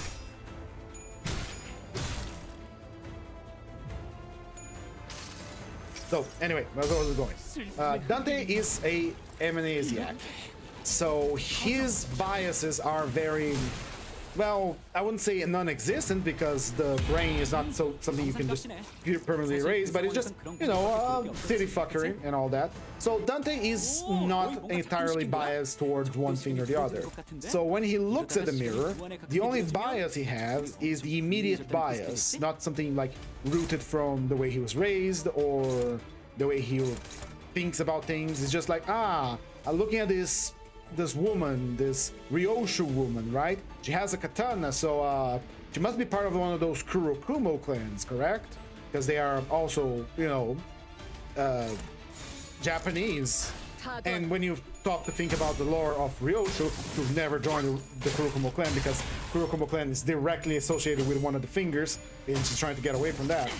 So this is the in-lore, in-game, and mechanical explanation as to why we gain more and more powerful IDs from extraction, because Dante is experiencing new things, he is witnessing new heights of power, he's understanding the sinners better, and most importantly, we are getting golden bows, and the golden bows are used to be able to do that specifically. It allows us to, you know, get better extractions. All right, now that we know that we can spam Honglu's ability, we can just, you know, do the wombo combo with that thing and he will be obliterated.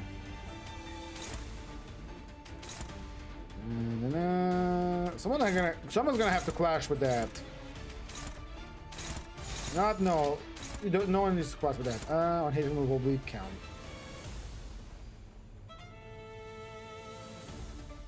It doesn't matter. Just hit him. Just hit him. I'll let you hit him. I'll give you this one for free. The ID cards are physical cards. It costs him to absolutely under any serious not lose the ID cards. Yeah, imagine you find a little USB stick on the ground and there's a whole woman in there. Whole man.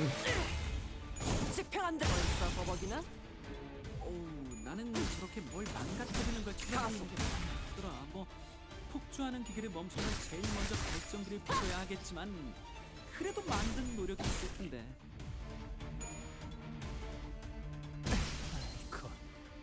Oh dear. Oh dear, oh my. Are you all they're bound to hell and back. I love how fast her bird to stalk here. Anyway, where was I? Oh yeah, IDs. So yeah, my theory, the one that I believe the most, is that we literally reach into the multiverse, the mirror world, and we take one of the IDs permanently out of his world and into ours as a possibility. So we are not exactly borrowing them for a little bit. We're not exactly you know, hey, come over here, fight me for a little bit, and then you can go back to your world. No, we are deleting that possibility by acquiring it, which is exactly what Demian told. That's right, the blue boy, floating blue German twink. He comes and he says, hey, your technology is like a bag of chips of infinite flavors, but then you go in there and you start picking up those flavors, and that I can't let that happen, because, you know, that's my bag of chips. You're stealing from me, which is you. You're stealing from yourself, technically, from another world. So no, that's bad. Don't do that. That's essentially the mirror. Using Demian's weird-ass metaphor about a bag of chips. It's literally, hey, so you're stealing from another Dante. So you're stealing from yourself by doing that. Ooh, Numa Violet, Hatred, Despair.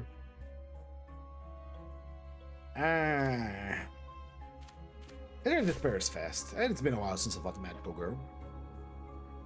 That's my idea, that's my theory. We're literally taking a permanent possibility out of the infinite. And who knows what the hell that will cause.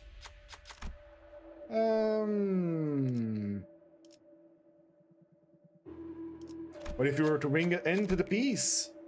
Hiroshu healed for the NSP. Charge counter attack skills gain, charge consume defense level up next turn. I lost speed this turn instead. Ally gains 1 attack power up and 1 fire next turn. I'll keep that. That's pretty good. That's pretty good. Temporal Bridle, hell yeah. And we're out of money. Let's see. We do have Lust. We do have. Let's get this one upgraded because it gives defense level ups. And this one for the healing from bleed. Now we get to fight the magical girl of despair. It's been a while since I fought her, but I do remember her fight being really fun. I just hope I have enough slots to tank everything. And I gotta make sure not to hit the swords with time moratorium, because that would be silly. That would be funny silly. Good thing we have the first turn to use our defenses.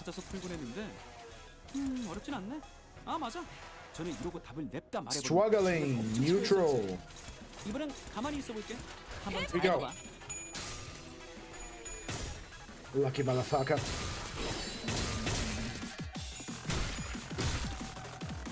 The good thing we're gonna gain power-ups from losing sanity. She's inflict sinking.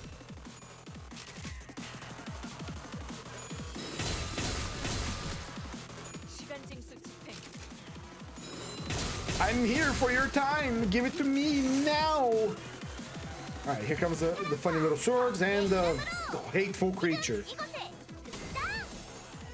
The Bender's Eagle gift is the only eagle that has. Yep, pretty much. I think there's another one, but I'm not entirely sure. Where is the swords? Aren't the swords supposed to show up right now? Oh well.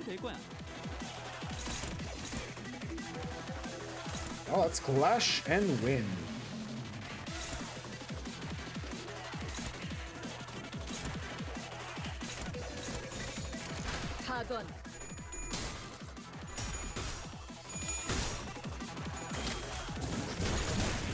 I just realized Stagger is kind of useless here. She has like a very low Stagger bar, but we have to play the gimmick of the swords. So Tremor is not going to do very good.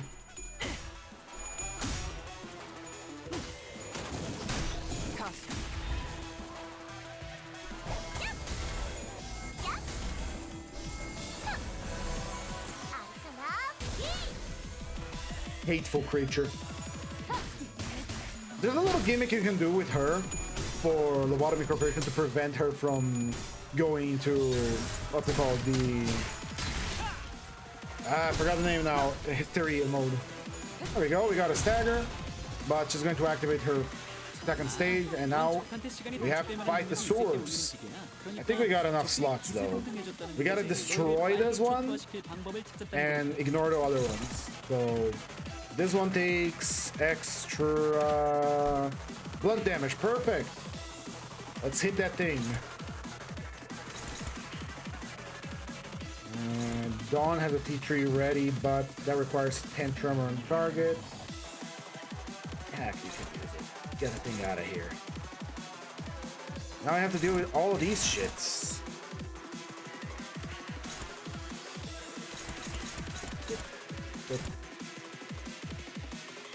I'm gonna look into your thing.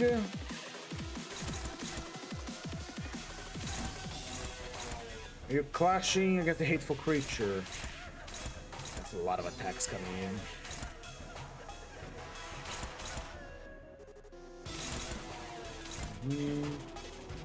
Honglu is going to have to deal with that too. That means there's 55 coming in here. That is a guarantee stagger. And that is fine. He's resistant to... You have to kill this thing in a single go.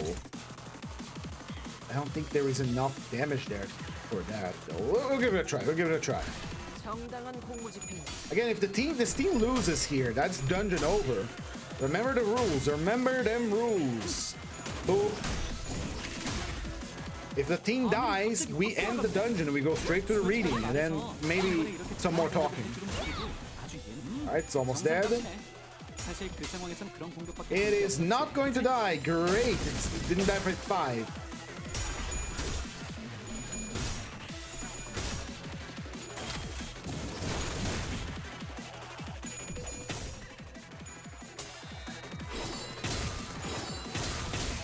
Ooh, not having the specific gifts it hurts a lot, man.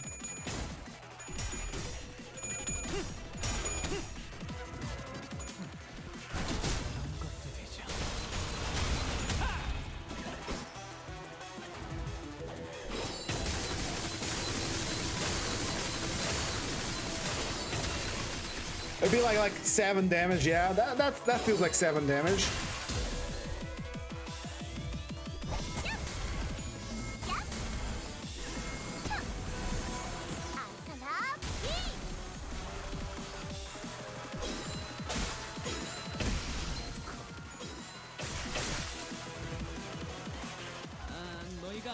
Things are not looking good. Things are not looking good.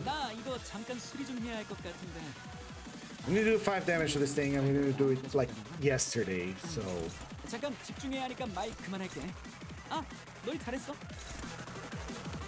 Does Ultis have any healing? No, but we have this. We don't have Fouts here for the healing, so that's gonna be... Yes. Lots of attacks that we can do anything about. She's going to do her special thing. Fine. Dawn is weak to Pierce. That one is going to kill her, I think.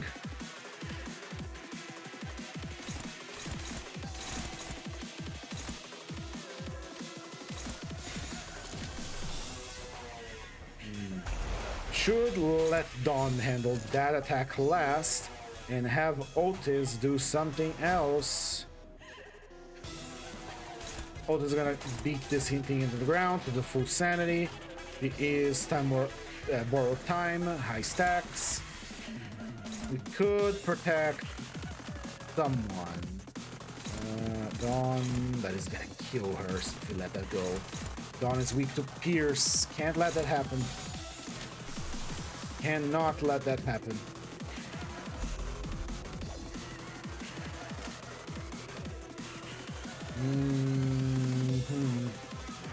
He's gonna hit it, so we could do this. The AoE is gonna get it, and then Dawn is going to take care of the big AoE that's gonna come after.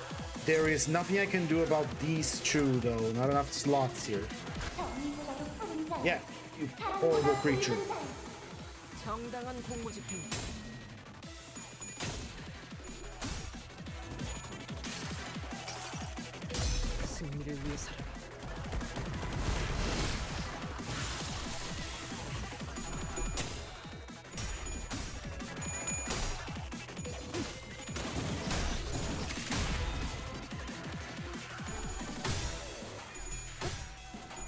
Okay, I like this. I love this. Now that we're doing this challenge with these difficulties, we're actually going to boss fights that are fun and difficult because we have to think, we have to make sacrifices.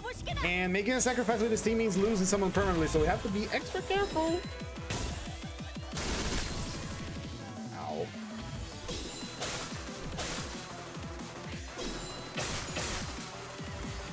Okay, we're good. First sword down.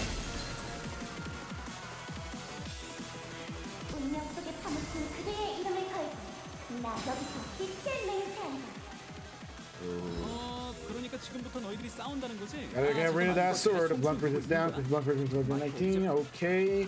We gotta get rid of that. Did we lose someone? No, we're 5 by 5 still. Good, good, good. Gotta get rid of that sword. Gotta get rid of that sword. Honglu, can you pop some shield for us? No, it's not Honglu that does a shield. That's Sinclair. Damn it.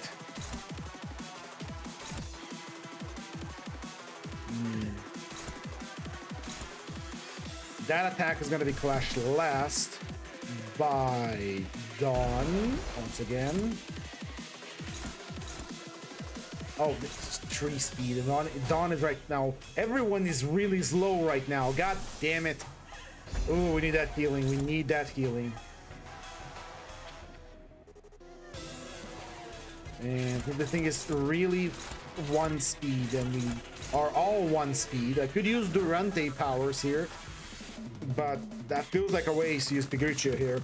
Okie dokie, okie dokie, okie dokie. What do we do? What do we do? What do we do? Have these do damage unopposed. Do you have any blunt on you? Yeah, you're pure slash. You're Ryoshu. Ryoshu doesn't do blunt.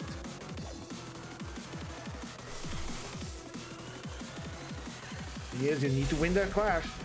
Gotta win that clash. This is gonna trigger the AoE.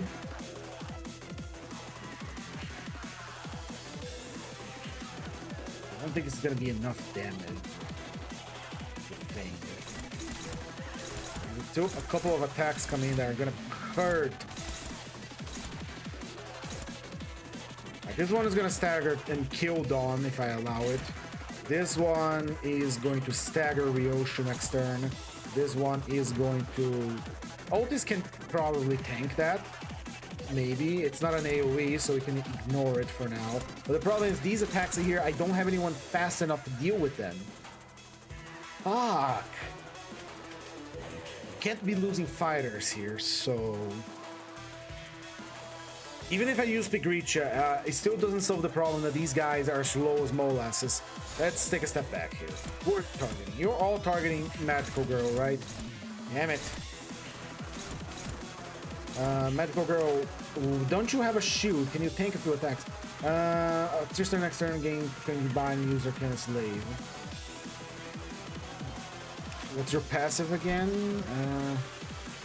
I should love the target. Gain turn of justice.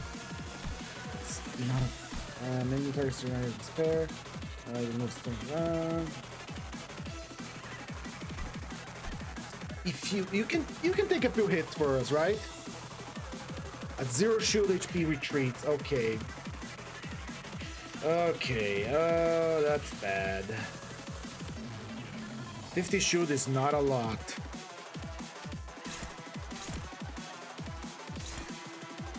Are you resistant to pierce? No, you're normal to pierce. God damn it, you are useless!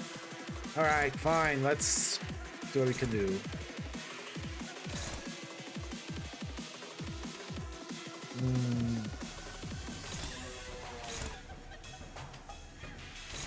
I'd rather not lose people, so I'm gonna focus on retargeting and have the 1 speed characters target this creature here and hope it doesn't hurt this Magical Girl. Assuming no one gets staggered when this AoE comes out.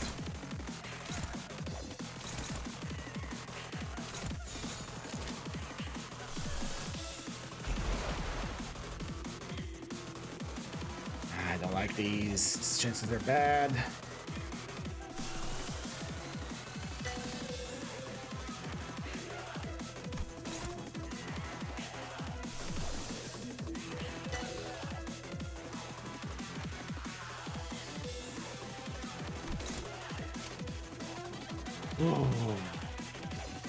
Tough choices, tough choices. Alright, let's go with this. Let's see what it becomes.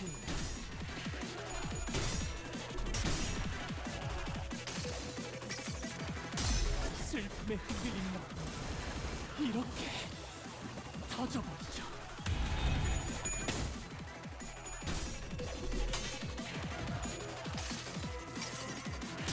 모든 무상무정 시선을 봐야 올바른 물질끼리 맞붙을 때 느껴지는 카타르시스는 아마 대체할 수 있는 것도 많이 없을 거야. 너희도 딱 지금 그걸 느꼈을 것 같아. 그치? Let's see if I made the right tactical choice here with what I have in mind here. Ooh. Pursuance for the heal. 기록에 따라 당신을 반드시 집행하겠습니다. That's 7 damage.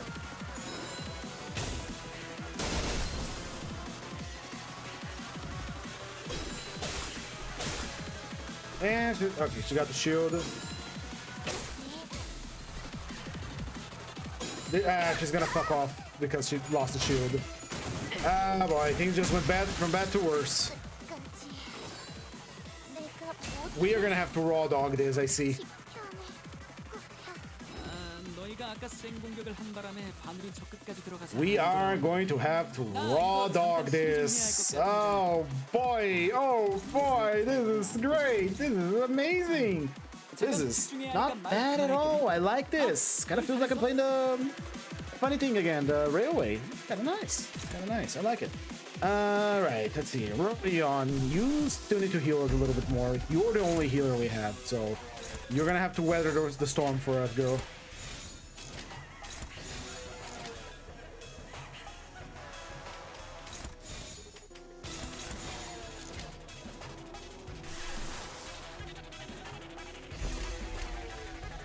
Rocket. 얼마 안 걸릴 거야. Alright, we got it. We're gonna get staggered next turn, and then we are going to have to just rocket with pure damage. Which we can do with Honglu's ego reverb there. As long as we don't use a skill tree on him, we can do damage. Oh, we're gonna have to use again because we're gonna replace it with Fracture right now. Yeah, it just turned into another type.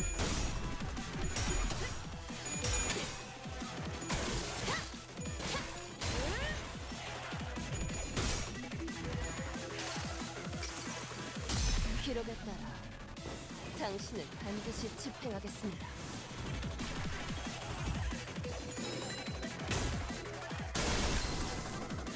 I heard a stagger.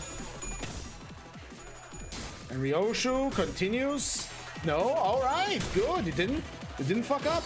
Alright, here's the stabber. That's a stagger for this fight. Now we get our chance to do big damage.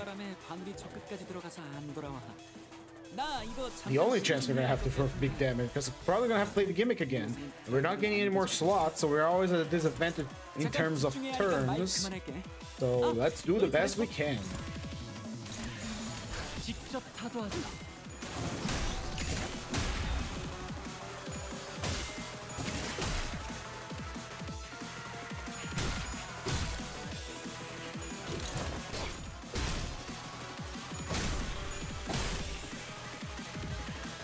Do the best you can be, the best of the best.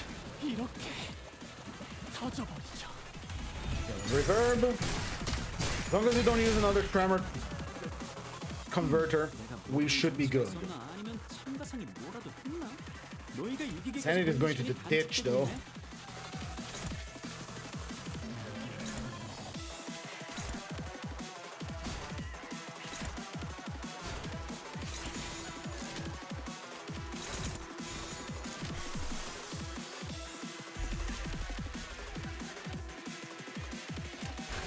정당한 공무집행이다.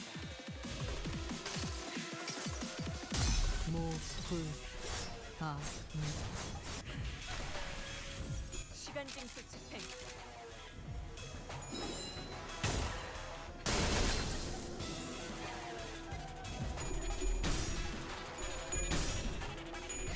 Okay, let's go.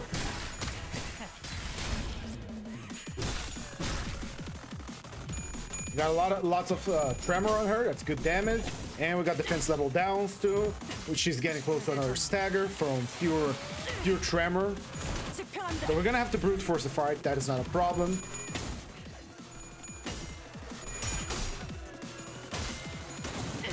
Get the stagger! Get the stagger! Hell yeah! Ah, she negated her own stagger, damn it. You gotta play the gimmick, you gotta play the gimmick, got it. But she's close to that, and we can do that much damage in one turn. I am fairly sure. Let's leave that one to be the last clash, so that we don't get the AoE at the beginning. Go, my little sinnerlings! Destroy this abnormality for me. 1, 2. Tremor burst.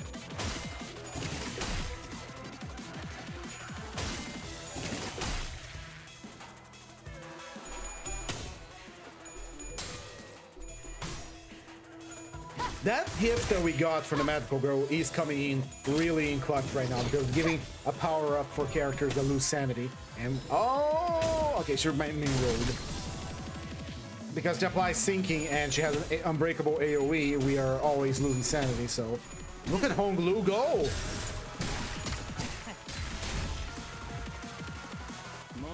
Okay, 110 damage to go. We can probably brute force this right now. She's slow, we're fast, we have plenty of tremor bursts coming in. Destroy.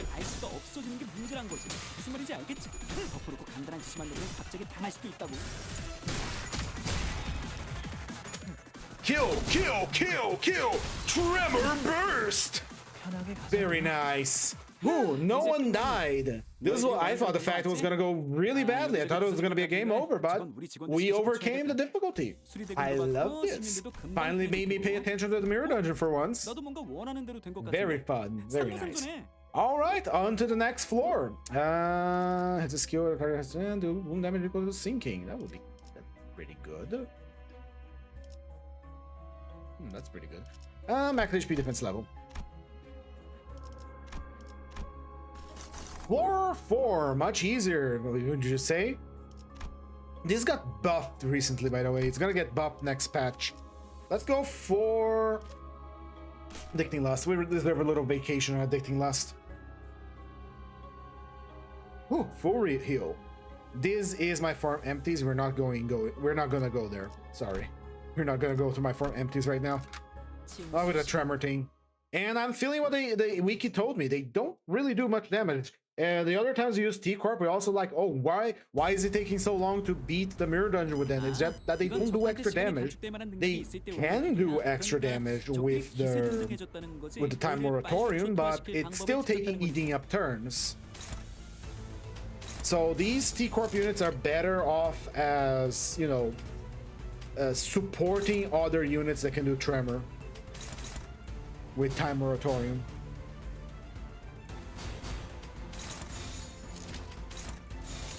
Get our time powers up.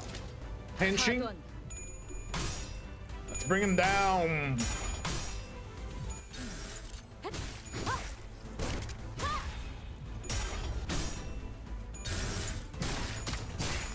Four-legged beastie.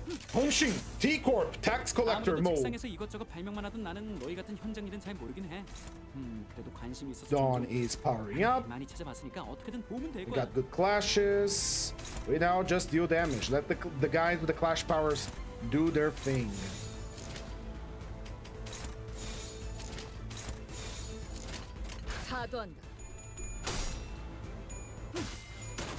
In that regard, T-Corp is very good. They have good clash powers, even if they don't do a lot of damage. They do a lot of damage. What the fuck did I just say there?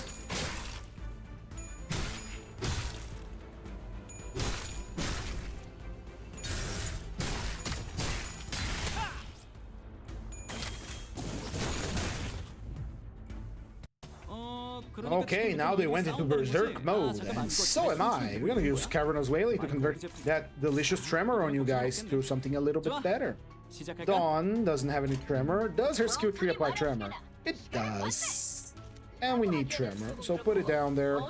You go there and do your thing too. You go over here, and you go over here, and you go over here. You go over there, actually. Give it a little tremor, so Honglu converts it into Jarate.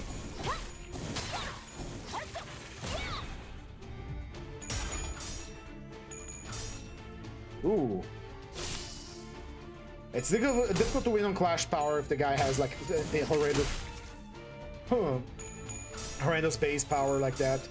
Minus skills is such bullshit.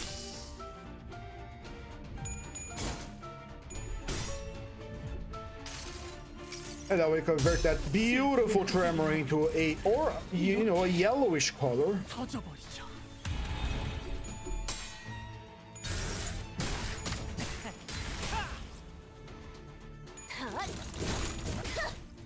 Right, I think she lost her time moratorium, borrowed time.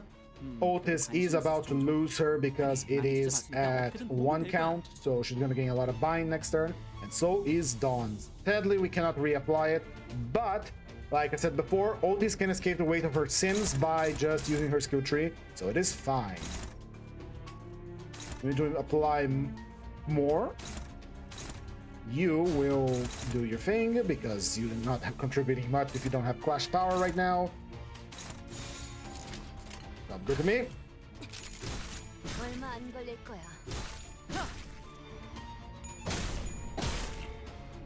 Oh, sorry, I punched the microphone. Apologies. You know what? I liked reading the wiki today. I think I'm gonna do that for the following episode, where we learn a little bit more about Limbus, you know? Get even it's I'm literally just reading the wiki to you. It helps you know, we think about it together. 집행한다. 오, 너희 뭔가 You 듣고 싶은 have 거야? been time 시간이 moratorium. 부러질 것 같은데? 이러다가 시간이 You 무한히 have been struck by a smooth criminal.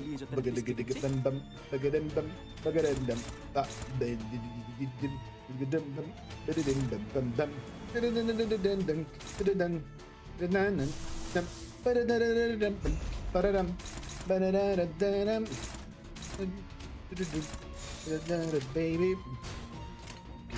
Annie, are you okay? Are you okay, Annie? Strike.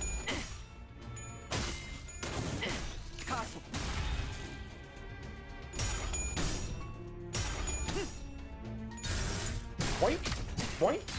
Tremor burst, 10 extra damage. It's literally like the wiki said, and now that like I'm being influenced by the wiki. What is the wiki saying? Of course I am, because I just read it, but it really does put it in perspective. Like, Tremor does not do HP damage, but with Reverb it actually does damage. So it actually makes it for a decent status for killing. Not that it was bad before. Staggering the enemy is very powerful. If the enemy doesn't have a stagger bar, it doesn't work for anything else. But the most important thing about Tremor on the mirror dungeon isn't its ability to kill, which is important of course, but not the prime, the real reason why it's what I'm talking about, is the fact that it has downpour, reverb, very good debuff gifts.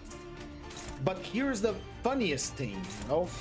Even though Tremor has these amazing, to the point I say they're essential for a Mirror Dungeon Extreme, debuff gifts like Downpour, Reverberation, Melted Eyeball, and so many others, the fact that you don't even need a Tremor unit to make use of them is kind of insane. The best thing that the status ailment is good for doesn't even require a unit that can use the status ailment, just a gift that you can fuse for at any point if you have material, that is. 사실 그 상황에선 그런 공격밖에 고를 게 없었지. Ah, there's another dog, but we can take care of that. That's 137, and that is another one. Dog taken care of. Everybody else, pile onto that dog and make it bleed. Well, jiggle. Make that thing jiggle. Do it jiggle. Yes, it does. If you think about it, the T-Corp tax collectors were kind of the prototype for the Heishos, 완전히 멈춰. because they also have the mechanic of use defense skill to power up, boy. This is floor 4 still, and we're already at 2 hours. So yeah, the T-Corp is eating my time again. Next time I have to use them, because I know this is going to happen in the future, I am going to have to, you know, bring another unit that isn't from T-Corp so they actually can do damage. I'm sorry, but they're kind of dog water right now. There are better options for Tremor. Even though, you know, you have a yellow Tremor for Honglu, you just need Honglu, you just need his Eagle, but Honglu doesn't have other Tremor units, so you get that, and that's it. Dawn, you are about to go into Time Moratorium, right? Let me just check something here. Borrow state, gain 4 borrow time. It's not a borrow and start. Yeah, the other thing that I dislike about the T-Corp tax collectors is that there is no way for you to abuse the borrow time and pay the consequences for it. Because theoretically, think with me like this. So, borrow time, you use it, you gain count. Count is on the side. Count. You gain true count of you gain 4 count of it. Every turn that it passes, you lose 1 count, and you gain 1 potency of it. And then it ticks down like that, right? Once you are at 1 count, you will gain negatives. You're gonna start gaining bind. And there is even a specific clause that if you're to gain more bind than haste, you are going to be staggered. But you can't reapply borrowed time if you are on borrowed time, so you can't just stack your borrowed time over and over and then pay the consequences, because as it ticks down, your potency keeps going up, but your count keeps going down, and you start gaining bind together with your haste, you start getting more fragile. So there's no way to, you know, really push this mechanic. They are being held back by safety protocols of the suit, literally. If we ever have a T5 uptype 5 for units, T-Corp, please let them use borrow time multiple times and really stack that shit. Let me pay the price for the time I'm borrowing, because I am going to be receiving a lot of bind, I'm going to be receiving a lot of fragile, I am going to stagger myself from doing that. Please let me do that.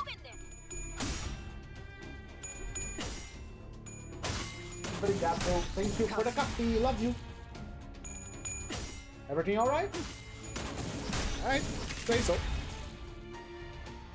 Yeah, it's literally, there's a lot of IDs that have like these good mechanics, but they're held back by something weird. It's like, I can see the invisible hand there holding them back. Let me push the limits. Let me take a risk here. Let me activate borrow time several times. Let me stack that shit. We even have Otis that can escape the weight of our karma at any point, but we don't get that option, so I guess I didn't want to be too overpowered by getting like infinite clash power, but it just kind of stinks, you know. It just kind of stinks. Like right now, she's about to, you know, receive the negatives from her karma here, so I'm just going to prevent that from happening by just turning it, deactivating it completely. If she could use borrowed time again, we could have her use her block after his skill tree, so she would be able to negate the time moratorium within the time moratorium borrowed time, and then gain borrowed time again from 0. And by the way, I require a very good timing and 2 slots. It is a possibility, but it's not a possibility that we can actually capitalize on, because we can't apply borrowed time more than once, which sucks. Sucks. The darn shame. It's a darn shame. I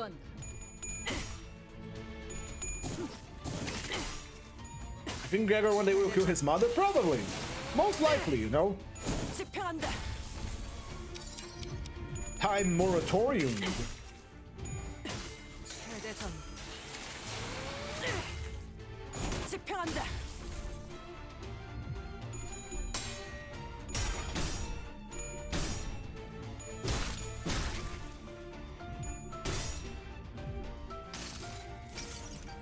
Cavernos wailing.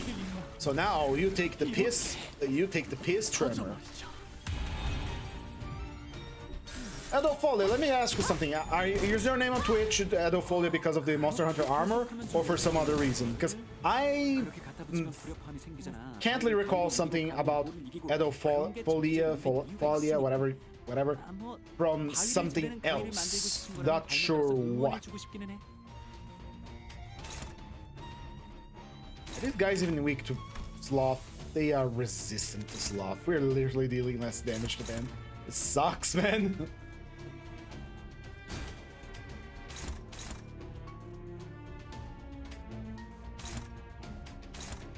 And you are also in bad time. Let's see.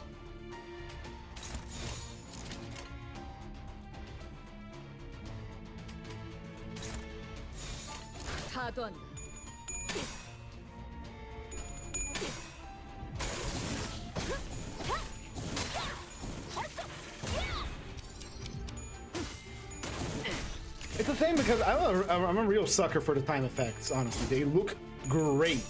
The sound effects, the visual effect of them moving really fast. I love it, but they're not good, man. They're better options for Tremor out there, and they are not it. 근데 순탄의 대가 가장 무서운 거야. 뭘 실험하고 있을 때도 꼭 And I will say that the Tremor gimmick of changing Tremors is quite fun. It is quite nice. It's just that it's a little restrictive at the moment, honestly. 덮어놓고 간단한 지시만 내리면 갑자기 당할 수도 있다고. 해보겠네.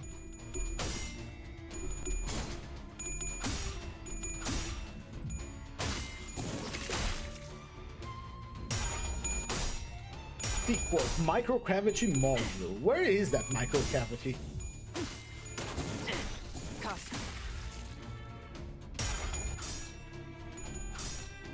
With the clash power, when that thing is powered up, it is powered up.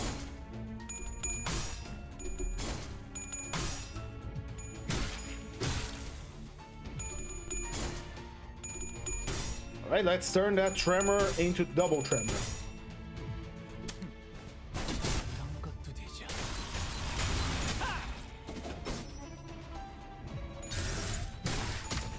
Look at that, they do no damage, man. They do no damage.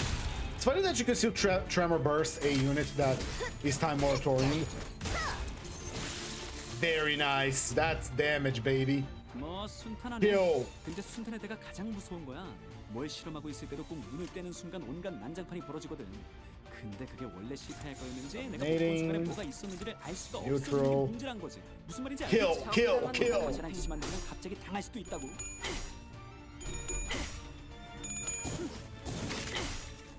By the way, I'm preparing some unscheduled streams in the future. I want to try and make a new overlay for when I play FPS games, because curiosity here. This overlay, I made it all myself, but to make it fit on the screen together with Limbus, instead of lowering the size of Limbus, I just crease the size of the canvas, which leads to a very strange aspect ratio for streaming. I don't know if that's gonna fuck up in the future, but right now it is at 1664 by 768, which is a funky. I gotta consult that in the future for something else. I'll mark that down.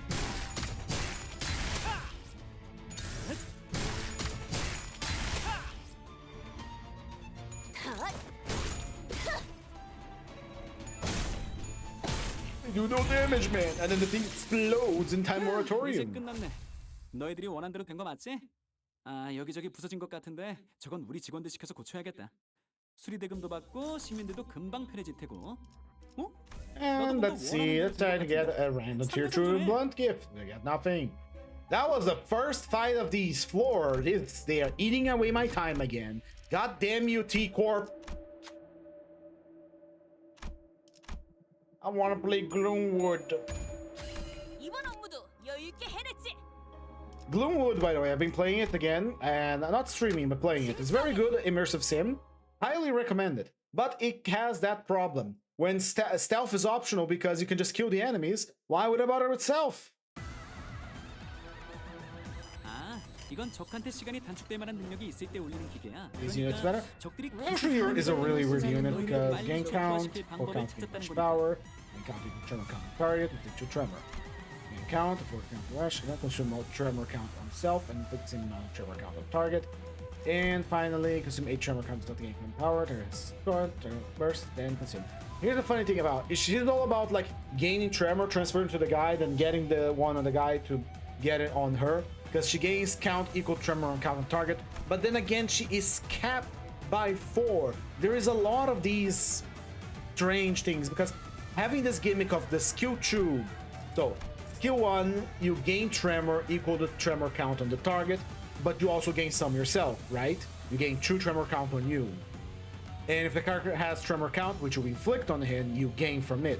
And the second one, you consume the tremor count on self and you inflict it to the target. So it's basically a back and forth game where I gain count, I put it on you, and then I warp it back to me, and I send it back to you, and etc. etc. It keeps this nice back and forth. So you want to set up so you absorb a good quantity of tremor on the enemy, and then you can use your skill tree, which will gain a single coin power from all this, you know.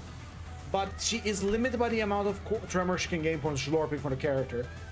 It's strange. I guess they have to put limits, but feels like it's too restrictive. Right, henching. And once again, guard is still very weak. Guard is very weak, and the fact that when you guard, you also still take status ailments like bleed. It sucks. It really sucks. They need please buff guard if anything. I don't want to tell you how to do your game. Just, you know, give it a little love. Give it a spit shine.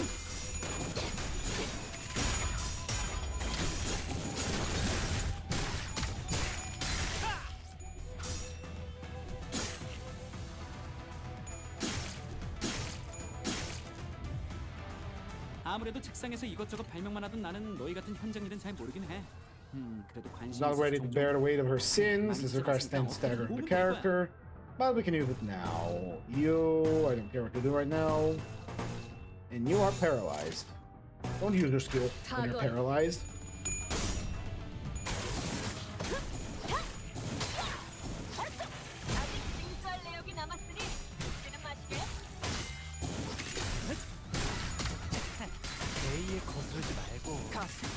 Don't fight the great cause.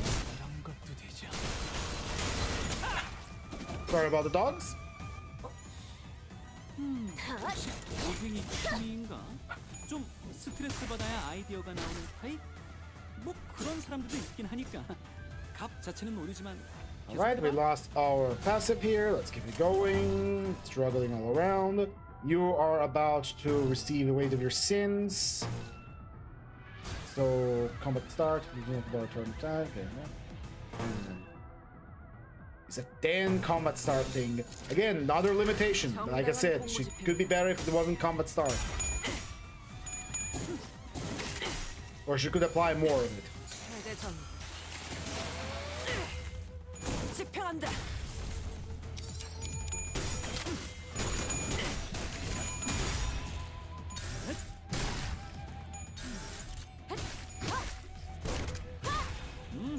정상값이네. 사실 그 상황에선 그런 공격밖에 고를 게 없었지, 그치? Focus strike. They have passives. That's the crazy thing. They actually have passives. 내가 모르는 장치가 있었나? 아니면 참가상이 뭐라도 했나? 너희가 이기기까지 걸리는 시간이 단축되고 있네. You're not on time moratorium. Get into it. You are in. I keep calling it time moratorium when it isn't time moratorium. It is borrowed time, not time moratorium. 직접 타도하죠.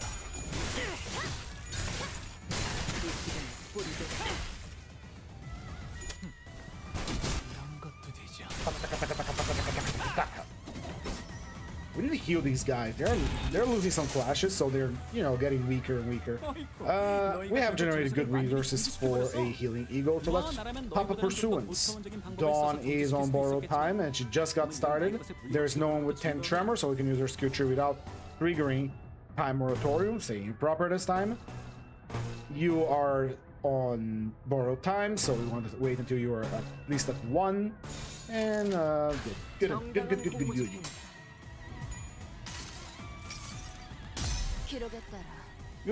Goody. God damn it, 2 hours and 18, and we're still at 4-4. Damn you, T-Corp. I want to read the book. I want to see Rodion.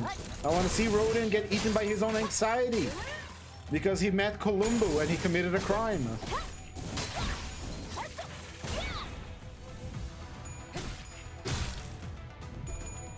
Now when we know this about Tremor, if I ever to run a mirror dungeon without the rules, restrictive rules, which I might do in the future, we probably could do a lot more damage with that Tremor reverb.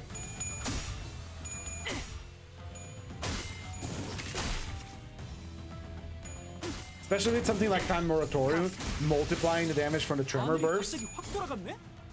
솔직하게 말해서 한 번에 이렇게 강한 공격을 할 줄은 모르고 Tremor Tango. 가지고 왔거든.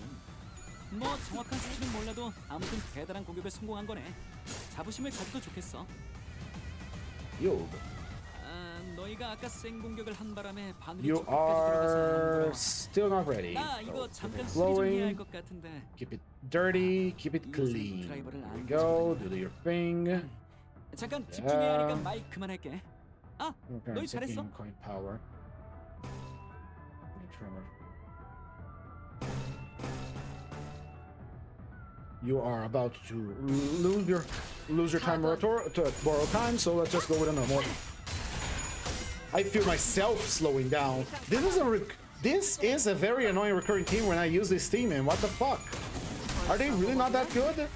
Guess so. Because all they do is gain clash power. They don't actually do good damage. Damn, I really want to like them. It's the third time using this thing, and I feel like this is the third time saying this. Time is melding together.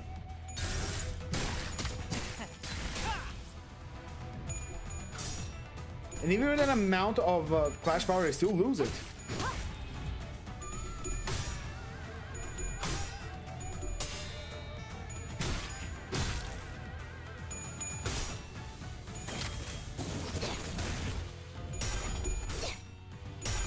Do your cool attack. I like Rhodia's attack when she's on borrowed time.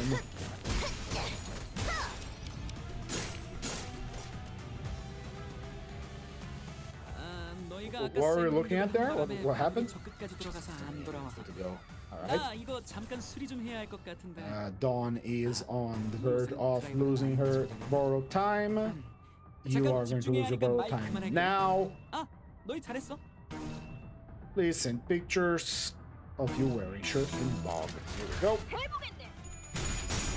I bought a new chair. It's gonna arrive tomorrow. I can't wait for it because I'm still using a chair that I acquired some 5-10 years ago from the school I used to go to. That guy just blew up.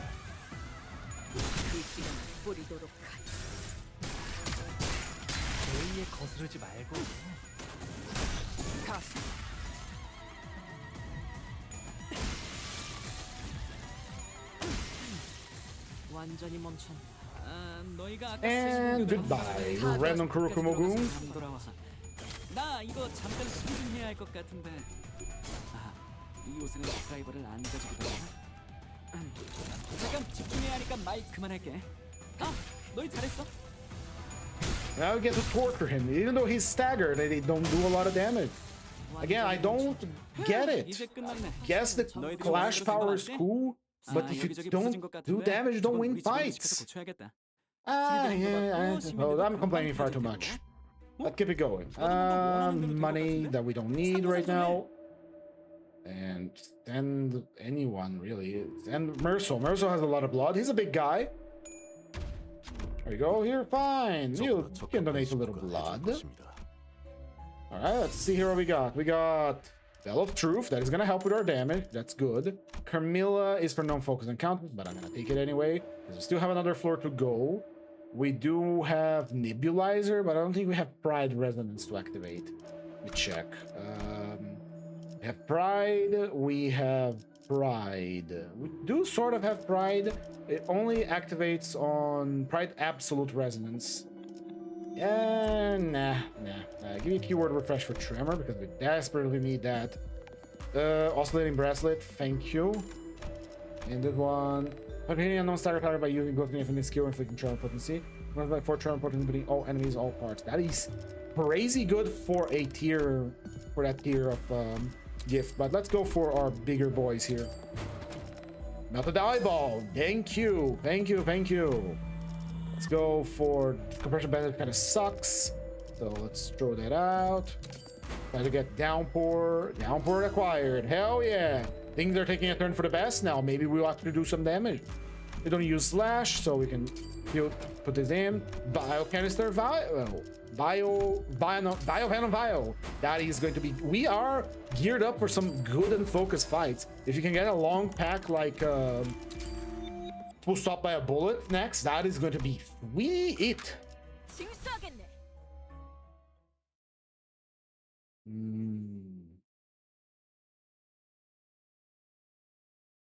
Come on. Here we go. It's for no one will cry. That's an easy 너희가 boss, 이기기까지 걸린 easy 시간이 gimmick, 단축되고 easy 있네. life. We're gonna block his attacks that are ones. You know, leave those two for these two. Gotta get our clash power up. 걸릴 거야.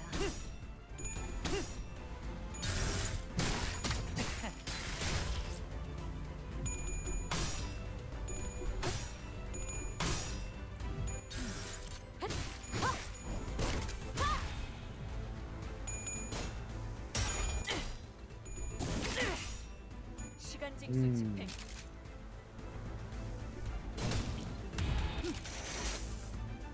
아무래도 책상에서 이것저것 발명만 하던 나는 너희 같은 현장 일은 잘 모르긴 해.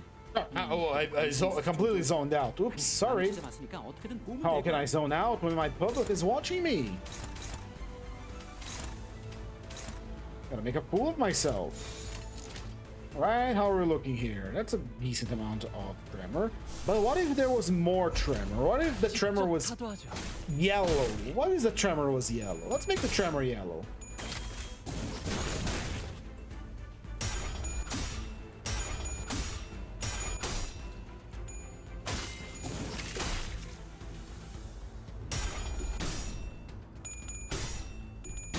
They could release a different tremor ID for Honglu. I wouldn't mind. 내 흔들림 마. Because as it stands right now, because of the amplitude entanglement of 정상값이네. Eurodiv Honglu, if you use it, you get tremor reverb, yes, but the tremor reverb disappears in a turn. You don't want that to happen. So you just need Honglu, really, for the ego rather than the ID. But I guess you can shard those. You can shard those with no problem, so it's not really a problem.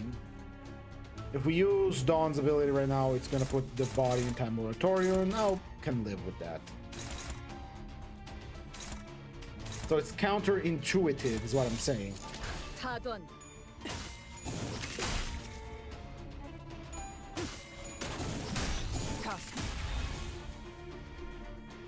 Oh shit, is Dawn gonna convert the thing? Yes, you did. God damn it, Dawn. Again, you might want to focus on a single one unless you want to do the wombo combo with two different tremors using Honglu.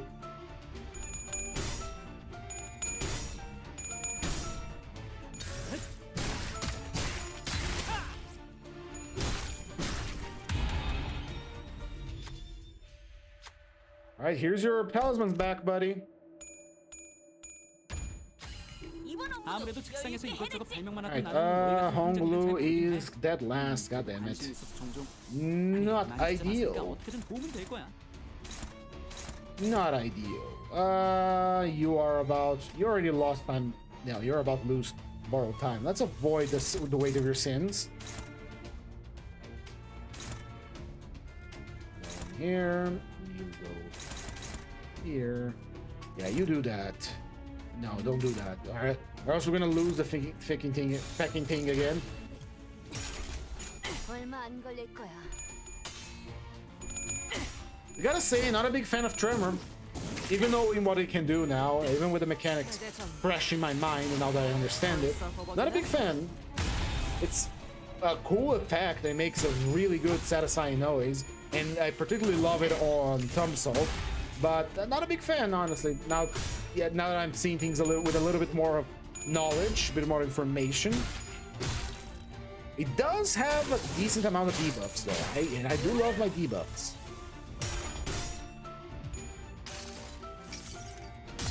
슬픔에 흔들린 마음 이렇게 터져버리죠.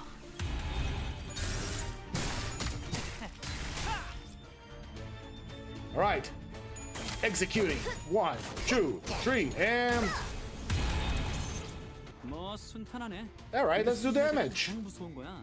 뭘 실험하고 있을 때도 꼭 눈을 떼는 순간 온갖 반사성이 벌어지거든. 근데 그게 원래 실패할 거였는지 내가 못 본 순간에 뭐가 있었는지 알 수가 없어지는 게 문제란 거지. 무슨 말인지 알겠지? 덮어놓고 동그란 짓 만들면 갑자기 할 수도 있다고.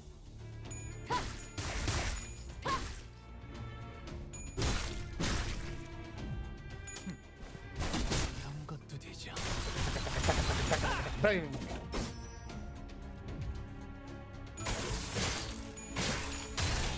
and blast off. That's good damage. 이제 끝났네. 너희들이 원한 대로 된 거 맞지? All right, that is floor 4. Let's get down to floor 5 and then get to our book. I'm eager for it. I waited for it. I didn't get my chance to read it yesterday. 상부상조네. Defense levels. Not gonna get plus coin or base power. And I guess we can go here for more, do more damage against this creature. So it is a sloth weakness, and we are quite slothful in here. So slothful. Go over here. 징수하겠네. Close that. Put up crime and punishment and get it ready.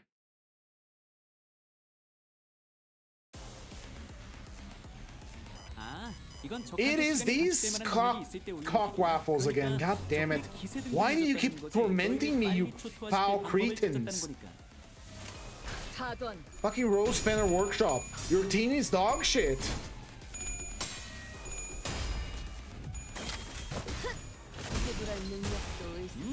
정상값이네. 사실 그 상황에선 그런 공격밖에 고를 게 없었지, 그치? 내가 모르는 장치가 있었나? 아니면 참가상이 뭐라도 했나? 너희가 이기기까지 걸리는 시간이 단축되고 있네.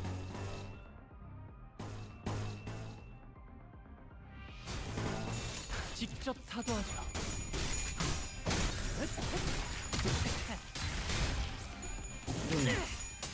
Might have to reconsider putting Honglu as the #1 and change it to Otis, because Honglu really just exists to use your ego, or sometimes you use his skill too, depending on my mood. 많이 찾아봤으니까 어떻게든 도움은 될 거야. 직접 타도하죠.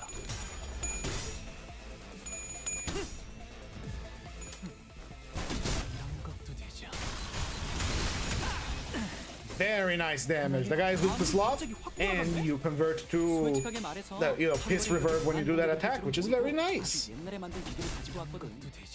뭐 정확한 수치는 몰라도 아무튼 대단한 공격을 성공한 거네. 자부심을 가져도 좋겠어.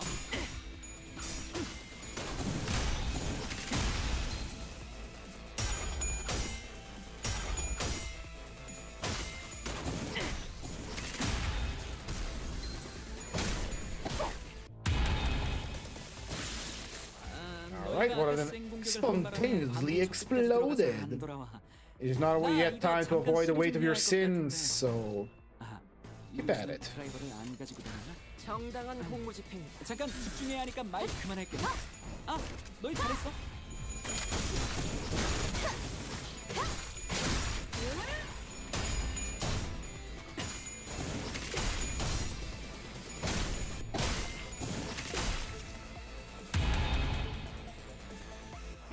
저거 봐. 저건 탈진 상태인 것 같아. Alright. Keep it going, keep it going, keep it flowing. It's time to evade the weight of your karma with Otis, and Dawn can just use her special thing, and then that's good. Yeah, that's good. 정당한 공무 집행. 그 시간에 뿌리도록 하지. What? 시간에 뿌리도록 하지. Man, I am sleepy today. I've been up since, I don't know, I've been up since 7 a.m. I've done a lot of stuff today. I'm very tired. But read a book we shall soon, as soon as we're done with our literal time trial.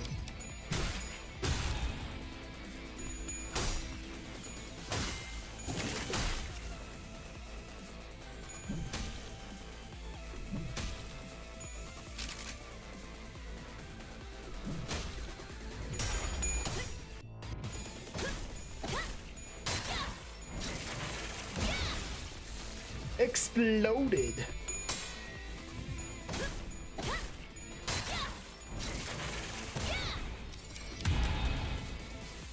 That boy ain't right. That boy is stuck in time.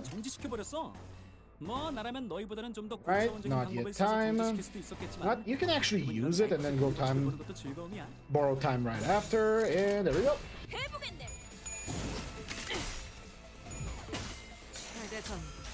Relieved. 집행한다.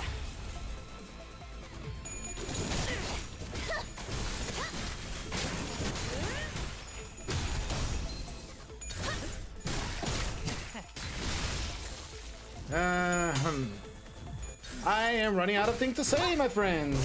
This T-Corp team, yeah, they are tax collectors. They take their time. They take their time to make sure the number is running all right. And the guy just 너희가 결국 저 녀석을 완전히 정지시켜버렸어. exploded. 나라면 너희보다는 좀 더 고차원적인 방법을 써서 정지시킬 수도 있었겠지만 가끔은 이런 라이프에서 빌리버치를 보는 것도 즐거움이야. It's very funny that I'm tortured with T-Corp here on Limbus Company because in the tabletop, which there's something I can talk about, tabletop. I wonder if you guys tuned in for the stream. It was a fun time. I'm finally back being the GM, and it was really good. It's a lot of tear of the mind, but was really, really good. It was really, really fun.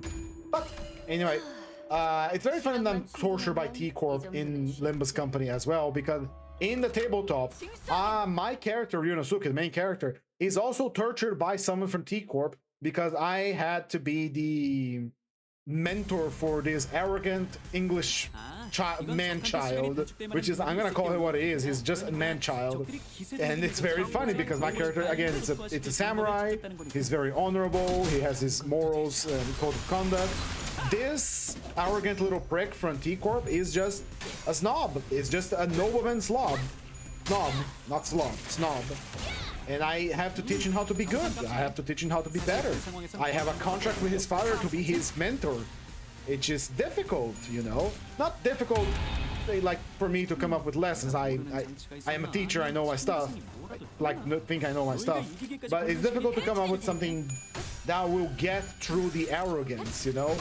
Because you try a metaphor with him, you try a wise mentor enigma kind of deal, and he doesn't understand it because he is not. He's very mentally. He's mentally special. Let's call it like that. Call it for what it is. He's very dumb and arrogant.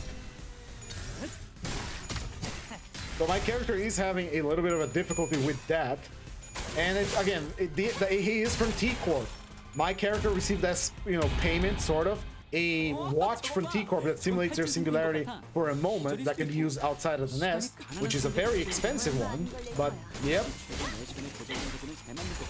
너희도 그렇게 생각해? A에 거스르지 말고.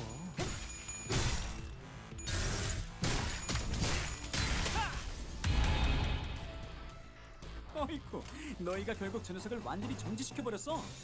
뭐 나라면 너희보다는 좀 더 고차원적인 방법을 써서 정지시킬 수 있겠다. Thought of something terrible to do my players next time. I'm not gonna tell because they watch this sometimes, so it's gonna be a secret. I love tabletop games. Same thing that happened when I finished the Railway, where I came back to the Mirror Dungeons, where I felt a little underwhelmed by the Mirror Dungeon, disappointed kind of. I happened to after I finished the tabletop session, where I went to play video games after, and I was like, man, I want to play more tabletop. Tabletop is fun because I get to do whatever I want. There's no structure. There is no like. No, it's not like there's no structure. It's more like there is no limitations. You can do whatever you want. You can build whatever you want, and it would be fun. And I want to do more, but unfortunately, my friends are limited. I really should just start writing books, honestly, making stories, because I can write whatever I want in those stories, but it's not the same, you know? What is this wet noise I'm hearing? Hey, buddy, how many attacks do you have? Did that guy attack 4 times in a row? 그러니까 지금부터 너희들이 싸운다는 거지? 아, 잠깐만, 이거 잘 송출은 되고 있는 거야? Excuse you, buddy, what the fuck was that? 이거는 걱정은 없겠네. 좋아, 시작할까? Alright, okay. I'll pretend I didn't see that.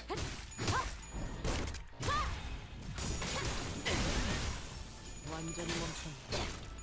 생각한 시간은 전부 징수. 상관없지. 어이쿠, 너희가 결국 저 녀석을 완전히 정지시켜버렸어. 뭐 나라면 너희. Now I just noticed something kind of breaking. So the announcers, Herbert, they're talking his heart out. They are making these announcements like someone talking. Okay, so I need you to record his voice lines as if you're watching something, but Herbert there just talked directly about Dante. He calls him participation trophy, and one of the lines he said, "Oh, did I measure wrong, or did participation trophy do something?" So he's aware that these recordings are for Limbus Company's characters, which put the question like, we got Ricardo, we got Lei Hang as an announcer. Did they not know this was supposed to be for Limbus Company? Because they talk like it's a job, literally, like, oh, okay, I'm supposed to talk here like I'm watching something. Okay, I'll do that. Which again begs the question: how do we get some other characters to talk like Araya and 이제 끝났네. older Araya? 원한 대로 된 거 맞지? How does that work? 아, 여기저기 부서진 것 같은데 저건 우리 직원들. How does that work for the sweepers? I get the sweepers. You give them the order, they'll do it, but strange. This guy, I don't give water. I don't care. I'm not fighting you. I'm not fighting you. Give me the booze.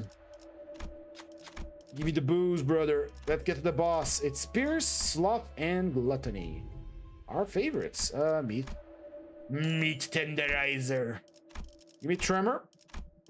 Green Spirit. That's good. That's good. Refresh. Nothing. Give me another Tremor. We got Cogs. Good, good, good, good. Can we use for the gift now? No, not yet. Okay. Well, scheiße. Use it. Reverberation, good. Reverberation is good. Is very, very good. Anything else I can sacrifice here? Rusty-nail, I suppose. A wobbling keg. You got the jiggling bell now. That's good. That's good. We're getting something good. And now we are going to a focus fight, so we don't need Carmilla anymore. Where is Carmilla, actually? Carmilla, there we go. We can sell it. Which is a shame. We could have used that a little bit more. But it is what it is. We're going to go to improve this and call it a day. Let's get down. Let's get dirty with it. I hope it's not Dongbei. It's going to be Dongbei.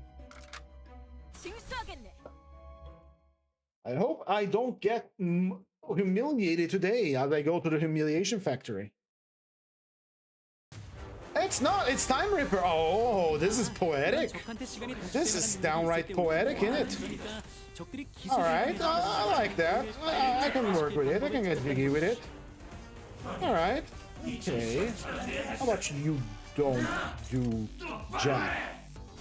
Be quiet. You be quiet, you foul cretin.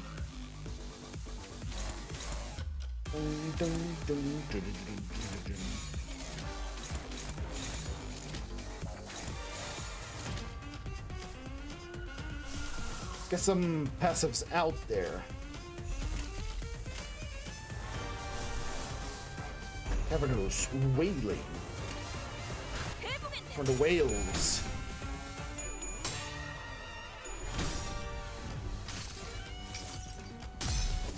The ticking and the talking.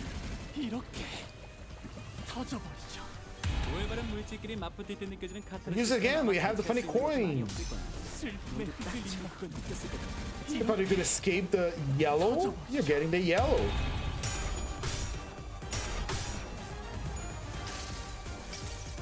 What's the passive for Cavernous Wailing anyway? I didn't check. I'm mostly worried about using it to get the yellow tremor.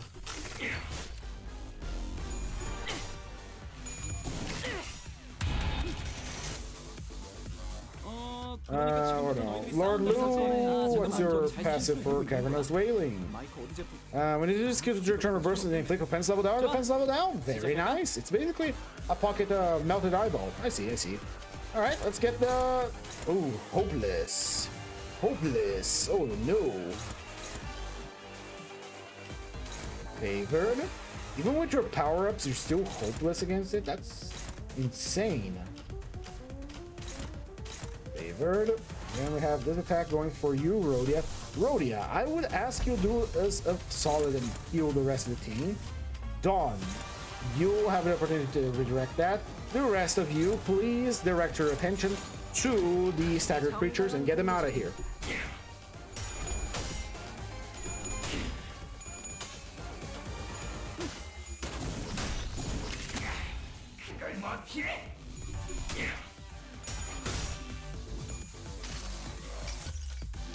기록에 따라 당신을 반드시 집행하겠습니다.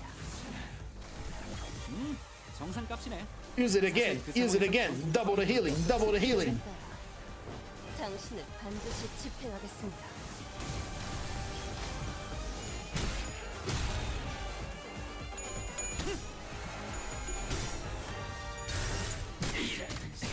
Oh, blimey.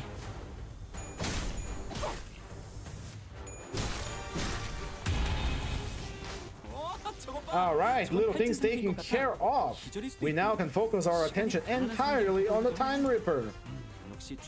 And so we shall. 너희도 그렇게 생각해? It's not time yet to escape the weight of your sins, Otis, so hang tight in there. There's 2 more turns before we use your skill tree. Meantime, let's try to gather as much tremor as we can. And Honglu, it's time. Cavernor's Wailing, once again. You're not relying on your skill tree for applying Tremor Reverb because you are a slow ID.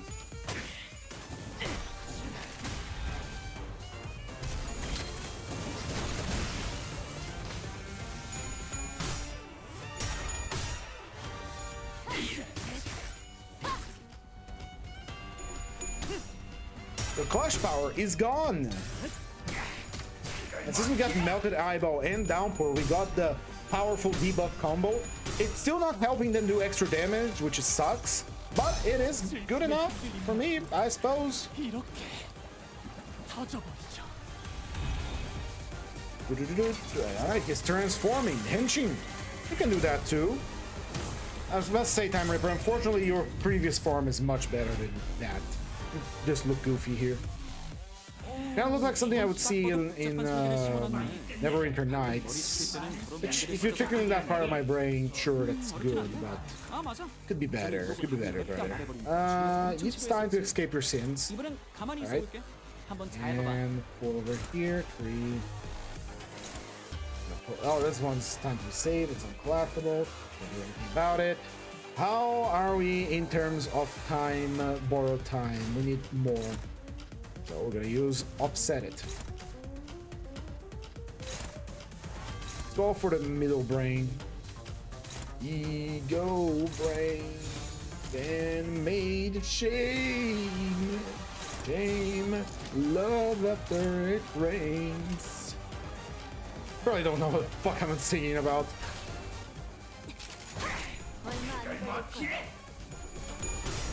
Are you afraid? You should be.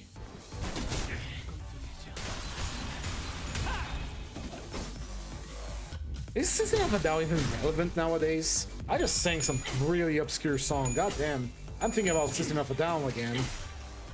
Back when I started listening to music on my uncle-in-law, I guess? I don't know if he classifies as uncle-in-law, honestly. He listened to a lot of System of a Down, and at that time I didn't fully know English. I just thought songs were cool as fuck, and they are cool as fuck. Now that I understand English, I can actually understand the lyrics, and there's some chunky lyrics in there. That's some heavy front-loaded stuff. It's not bad, it's just, wow, I didn't expect it to be like that. Alright, Ryoshu, again, you're just here to promote the Tremor agenda. You're gonna hit them with a Cavernor's Wailing. Oh. And unopposed. Dawn needs to conquer her karma. Yep. Is that fix? No, it's you can use it over here. Protect Dawn. Let Dawn activate her thing on her own. You have a power guard. Use that power guard to protect someone. Execute collections. You are blasted with Time Moratorium.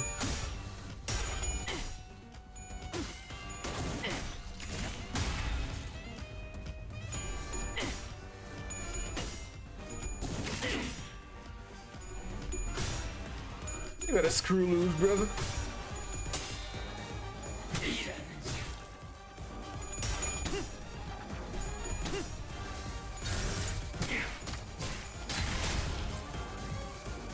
Cavernor's Wailing, double the dose. I assume this is our first point skill, single point skill, so. Yep, double the dose, double the yellow. 이렇게 Have we gotten green tremor yet? I think we should get green tremor soon. 저렇게 뭘 망가뜨리는 걸 쳐다보고 있는 게 마음이 아프더라. 뭐 폭주하는 기계를 Alright, 만들면 time to 좋은 crack in. 점들을 부숴야 하겠지만 그래도 만든 노력이 있을 텐데. No, I think it would be really funny if you hit him with binds right now. This enemy has multiple body parts, and thus cracking it with AoE, the triggers Tremor Burst, is going to be incredibly funny. 가스 벌써 버벅이나? Especially since binds is a single coin ego and is going to proc twice. And we did apply yellow on him, so that's gonna be damage. Oh, but yeah, binds turns into fracture. Fracture is worthless. It's still an AoE, a creature that is weak to AoE.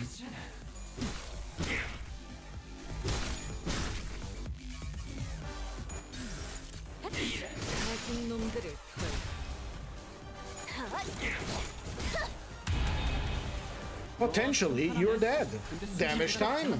No need to think anymore. No need to consider. 벌어지거든. 근데 그게 원래 실패할 거였는지 내가 못 본 순간에 뭐가 있었는지를 알 수가 없어지는 게 문제란 거지. 무슨 말인지 알겠지? 그렇게 단단한 짓만 되면 갑자기 당할 수 And 있다고 there 생각하고요. we have it. The T-Corp Tremor run has been completed. We learned about Tremor today. We learned quite a lot about Tremor. That is not very good. It is certainly cool though. And it's much better on other units that are T-Corp. But to be entirely honest, from now on, if I ever have to use T-Corp, I'm gonna use it as a backup to other Tremor units for Time Moratorium only. Of course, Honglu is gonna be a part of that team because can't have without a cool reverb that deals more damage, unless we're using something like Tremor Hemorrhage or Tremor Scorch. I much prefer Tremor Fracture, Tremor Decay, because that's bonus damage on enemies. And so it's just good, especially if you combine with the passive for Molar Iseng, which does apply more defense level down on a Tremor Burst. I'd rather much prefer to use that. That is it then for our daily Mirror Dungeon and ID study, which went more than just an ID study, went to a ailment study, which is very nice.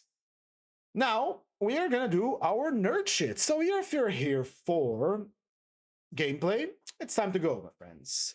But if you're staying, you are going to be seeing some book reading on my part. Not good book reading, mind you, but a good book nonetheless. So let's get started because T-Corp has consumed all of my time and it has been 3 hours. So let's get to reading. Last time, let me mute Limbus this time around because I remember that. Last time, Raskolnikov went with his friend Razumikin to meet one Porphyry, which is the investigator, responsible for the case of the murder of the old moneylender. Raskolnikov went under the guise that he was there to get his pledges back. Because, pledges are something you give to the moneylender to give you money and it should keep the thing. And if you don't pay back, and sometimes she gets to keep the thing. And since she is dead, it belonged back to the people that originally owned, which, makes sense considering how cautious the moneylender was, that people probably wanted to kill her. But anyway, it was Raskolnikov that did it. And it was Porphyry, the investigator, read some article that Raskolnikov wrote about there being special people amongst the normal people, and these special people could indeed break the law if it helped their cause, because they are special people. But then the investigator reminded him, all right, so what happens if someone that is not special, thinks he's special, goes, kills someone? What happens to him, huh? And then Raskolnikov answered, they will be tormented by their own consciousness forever. They're gonna try and compensate by doing great deeds of what did he call of generosity. And surprise, surprise, that is exactly what Raskolnikov is doing right now. He is coping. But anyway, let's begin the reading of chapter 6. I don't believe it. I can't believe it, repeated Razumikin, trying in perplexity to refute Raskolnikov's arguments. They were by now approaching Bakalayev's lodgings, where Pucheria Alexandrovna and Dunya had been expecting them a long while. Razumikin kept stopping on the way in the heat of discussion, confused and excited by the very fact that they were for the first time speaking openly about it. "Don't believe it then," answered Raskolnikov with a cold, careless smile. "You were noticing nothing as usual, but I was weighing every word." "You're suspicious, that's why you weighed their words." Certainly, I agree. Porphyry's tone was rather strange, and still more that wretch Zametov. You are right, there was something about him, but why? Why? He has changed his mind since last night. Quite the contrary. If they had the brainless idea, they would do their best to hide it and conceal their cards in order to catch you afterwards, but it was all impudent and careless. If they had facts, I mean real facts, or at least grounds for suspicion, then they would have certainly have tried to hide their game. In the hope of getting more, they would have made a search long ago anyway, but they haven't got any facts, not a single one. It's all on marriage, all ambiguous, just a floating idea. So they tried to throw me with impudence, and perhaps he was irritated at having no facts, and blurted it out in vexation. Or perhaps he has a plan. He seems like an intelligent man. Perhaps he wanted to frighten me by pretending to know. They have a psychology of their own, my friend, but it's so revolting to explain it all. Let's stop. And it's insulting, insulting! I understand you, but since we have spoken openly now, and it is an excellent thing that we have at last, I'm glad, I will now admit frankly that I noticed it in them long ago, this idea, just a hint, of course, an insinuation. But why even an insinuation? How dare they? What grounds do they have? If only you knew how furious I've been. Think about it. Just because a poor student unhinged by poverty and hypochondria on the eve of severe delirious illness, note that, suspicious, vain, proud, who has not been a soul to speak to for past 6 months, in rags and in books, without souls, has to face some wretched policeman and put up with their insolence, and the unexpected debt thrust under his nose, the IOU presented by Chebarov, the new paint, 30 degrees in a stifling atmosphere, a crowd of people, a conversation about the murder of a person whose apartment had been at just before, and now that on an empty stomach, he might as well have a fainting fit. And that is why they base it all on. Damn then, I understand how annoying it is. But if I were you, Rhodia, I would laugh at them all, or better, still, spit in their ugly faces, and spit a dozen times in all directions. I'd hit out in all directions neatly too, and put an end to it. Damn then, don't be downhearted, how shameful it all is. He really has put it well, though, Raskolnikov thought. Damn then? But the cross-examination again tomorrow? He said with bitterness. Must I really start explaining things to Dan? I feel annoyed as it is that I started speaking to Zametov yesterday in the restaurant. Damn it, I will go myself to Porphyry. I will squeeze it out of him. As one of the family, he must let me know the ins and outs of it all. And as for Zametov... at last he sees through him. Oh wait, I got confused here. Damn then, but the cross-examination again tomorrow, he said with bitterness. Must I really start explaining things to Dan? I feel annoyed as it is that I started speaking to Zametov yesterday in the restaurant. Damn it all, I will go myself to Porphyry. I will squeeze it out of him. As one of the family, he must let me know the ins and outs of it all. And as for Zametov, at last he sees through him, thought Raskolnikov. Stop, cried Razumiki, seizing him by the shoulder again. Stop, you were wrong. I thought it out. You're wrong. Was that a trap? You say that the question about the workman was a trap? But if you had done that, could you have said that you have seen the painting at the apartment and the workman? On the contrary, you would have seen nothing, even if you had seen it. Who would produce evidence against himself? If I had done that thing, I should certainly have said that I had seen the workman and the apartment. Raskolnikov answered with reluctance and obvious disgust. But why speak against yourself? Because only peasants or the most inexperienced novices deny everything flatly at examinations. If a man is undeveloped and inexperienced, he will certainly try to admit all the external facts that can't be avoided, but seek other explanations of them. Introduce some special, unexpected turn that will lead them to another meaning and put it in another light. Porphyry might well reckon that I should be sure to answer so, and I say I had seen them give an air of truth, and then make some explanation. But he would have told you at once that the workman could have not been there 2 days ago, and that therefore you must have been there on the day of the murder at 8 o'clock, and so he would have caught you over a detail. Yes, that is what he was reckoning on. that I should not have time to reflect and should be in a hurry to make the most likely answer, and so would forget that the workmen could not have been there 2 days before. But how could you forget it? Nothing easier. It is just such stupid things that clever people are mostly easily caught. The more cunning a man is, the less he suspects that he will be caught in a simple trap. The more cunning a man is, the simpler the trap he must be caught in. Porphyry is not so much as a fool as you think. He is a knave, then, if that is so.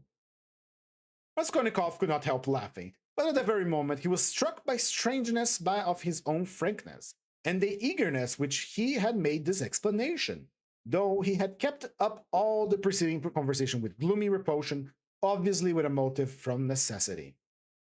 I'm getting a relish for certain aspect, he thought to himself, but almost at the same instant he became suddenly uneasy, as though an unexpected and alarming idea had occurred to him. His uneasiness kept on increasing. They had just reached the entrance to Bakalaev's. "Go in alone," said Raskolnikov suddenly. "I'll be back soon." "Oh, where are you going? We just got here." "I can't help it. I'll come back in a half an hour. Tell them." "Say what you like. I will come with you." So you want to torture me? So you want to torture me too?" He screamed with such bitter irritation, such despair in his eyes, that Razumikhin's hands dropped. He stood for some time on the steps, looking gloomily at Raskolnikov, striding rapidly away in the direction of his lodging. At last, gritting his teeth and clenching his fist, he swore he would squeeze Porphyry like a lemon that very day, and went up the stairs to reassure Bucharia Alexandrovna, who was by now alarmed at their long absence. When Raskolnikov got home, his hair was soaked with sweat, and he was breathing heavily. He went rapidly up the stairs, walked into his unlocked room, and at once fastened the latch. Then, in senseless terror, he rushed to the corner, to that hole under the paper where he had put the thing. Put his hands in, and for some minutes felt carefully in the hole, in every crack and fold of the paper, finding nothing. He got up and drew a deep breath. As he was reaching the steps of Bakalaev's, he suddenly thought that something, a chain, a stud, or even a bit of paper in which they had been wrapped with the old woman's handwriting on it, might somehow have slipped out when being lost in some crack, and then might suddenly turn up as unexpected, conclusive evidence against him. He stood as if were lost in thought, and a strange, humiliated, half-senseless smile strayed on his lips. He took his cap at last and went quietly out of the room. His ideas were all tangled. He went dreamily through the gateway. "Here he is!" shouted a loud voice. He raised his head. The porter was standing at the door of his little room, and was pointing him out to a short man who looked like an artisan, wearing a long coat and a waistcoat, and looking at a distance remarkably like a woman. He stooped, and his head in a greasy cap hung forward. From his wrinkled, flabby face he looked over 50. His little eyes were lost in fat, and they looked out grimly, sternly, and discontentedly. "What is it?" Raskolnikov asked, going up to the porter. The man stole a look at him from under his brows, and he looked at him attentively, deliberately. Then he turned slowly and went out the gate into the street without saying a word. "What is it?" He was asking a student lived here. Mentioned your name and who you lodged with. I saw you coming and pointed you out, and he went away. Seems strange to me." The porter also seemed fairly puzzled, but not excessively so, and after wondering about it for a moment, he turned and went back to his room. Raskolnikov ran after the stranger, and at once caught sight of him walking along the other side of the street with the same even, deliberate step, his eyes fixed on the ground as if he were meditating. He soon overtook him, but kept walking behind him for some time. At last, moving level with him, he looked at his face. The man noticed him at once, looked at him quickly, but dropped his eyes again, and so they walked for a minute side by side without uttering a word. "You were asking for me at the porter's?" Raskolnikov said at last, but in a strangely quiet voice. The man didn't answer. He didn't even look at him. Again, they were both silent. Why did you come and ask for me and say nothing? Why?" Raskolnikov's voice broke, and he seemed unable to articulate the words clearly. The man raised his eyes this time and turned a gloomy, sinister look at Raskolnikov. "Murderer," he said suddenly in a quiet but clear and distinct voice. Raskolnikov went on walking beside him. His legs felt suddenly weak. A cold shiver ran down his spine, and his heart seemed to stand still for a moment, then suddenly began throbbing as though it were set free. So they walked for about 100 paces, side by side in silence. The man did not look at him. What do you mean? Who's a murderer? Muttered Raskolnikov hardly audibly. You are a murderer, the man answered still more articulately and emphatically, with a smile of triumphant hatred, and again he looked straight into Raskolnikov's pale face and stricken eyes. They had just reached the crossroad. The man turned to the left without looking behind him. Raskolnikov remained standing gazing after him. He saw him turn around 50 paces away and look back at him still standing there. Raskolnikov could not see clearly, but he imagined that he was again smiling at that same smile of cold hatred and triumph. With slow, faltering steps, with shaking knees, Raskolnikov made his way back to his little garret, feeling chilled all over. He took off his cap and put it on the table, and for 10 minutes he stood without moving. Then he sank exhausted on the sofa, and with a weak moan of pain he stretched himself out of it. So he lay for half an hour.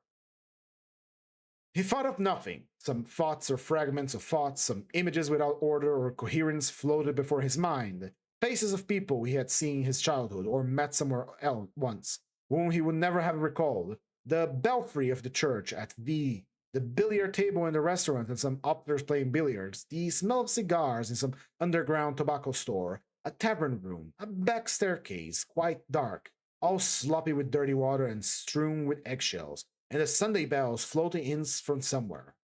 The images followed one another, whirling like a hurricane. Some of them he liked and tried to clutch at, but they faded, and all the while there was an oppressive feeling inside of him. But it was not overwhelming. Sometimes it was even pleasant. The slight shivering still persisted, but that too was an almost pleasant sensation. He heard the hurried footsteps of Razumikin, closed his eyes and pretended to be asleep. Razumikin opened the door and stood for some time in the doorway as though hesitating. Then he stepped softly into the room and went cautiously to the sofa. Raskolnikov heard Nastasia's whisper. Don't disturb him, let him sleep. He can have his dinner later. Fine, answered Razumikin. Both withdrew carefully and closed the door. Another half hour passed. Raskolnikov opened his eyes and turned on his back, clasping his hand behind his head. Who is he? Who is that man who sprang out of the earth? Where was he? What did he see? He saw it all, that's clear. Where was he then? Where did he see it from? Why has he only now sprung out of the earth? And how could he see it? Is it possible? Continued Raskolnikov, turning cold and shivering. And the jewel case Nikolai found behind the door. Was that possible? A clue. You miss an infinitesimal line and you can build it up to a pyramid of evidence. Fly flew by and saw it. Is it possible? He felt with sudden loathing how weak, how physically weak he had become. I would have known it, he thought with a bitter smile. And how dared I, knowing myself, knowing how I would be, take up an axe and shed blood? I ought to have known beforehand. But I did know, he whispered in despair. At times, he came to a standstill at some thought. No, those men are not made like that. The real master to whom all is permitted storms stolen, makes a massacre in Paris, forgets an army in Egypt, wastes 500,000 men in the Moscow expedition, and gets off with a jest at Vilna. And altars are set up to him after his death, and so everything is permitted. No, such people, it seems, are made not of flesh, but of bronze. One suddenly relevant idea almost made him laugh. Napoleon, the pyramids, Waterloo, and the wretched skinny old woman, a pawnbroker with a red trunk under her bed.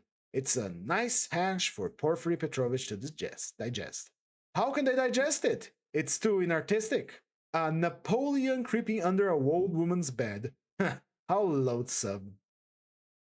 I should have done Raskolnikov's voice, sorry. A Napoleon creeping under a old woman's bed. How loathsome. At moments he felt he was raving. He sank into a state of feverish excitement. The old woman doesn't matter, he thought hotly and incoherently. The old woman was a mistake, perhaps, but she isn't what matters. The old woman was just an illness. I was in a hurry to overstep. I didn't kill a human being, but a principle. I killed a principle, but I didn't overstep. I stopped on this side. I was only capable of killing, and it seems I wasn't even capable of that. Principle? Why was that fool making abusing the socialists? They were industrious, commercial people. Universal happiness in their case. No, life is only given to me once, and I shall never have it again. I don't want to wait for universal happiness. I want to live myself. Or else, better, not live at all. I simply couldn't pass by my mother starving, keeping my trouble in my pocket while I waited for universal happiness. I am putting my little brick into universal happiness, and so my heart is at peace. Why have you let me slip? I only lived once. I too want God.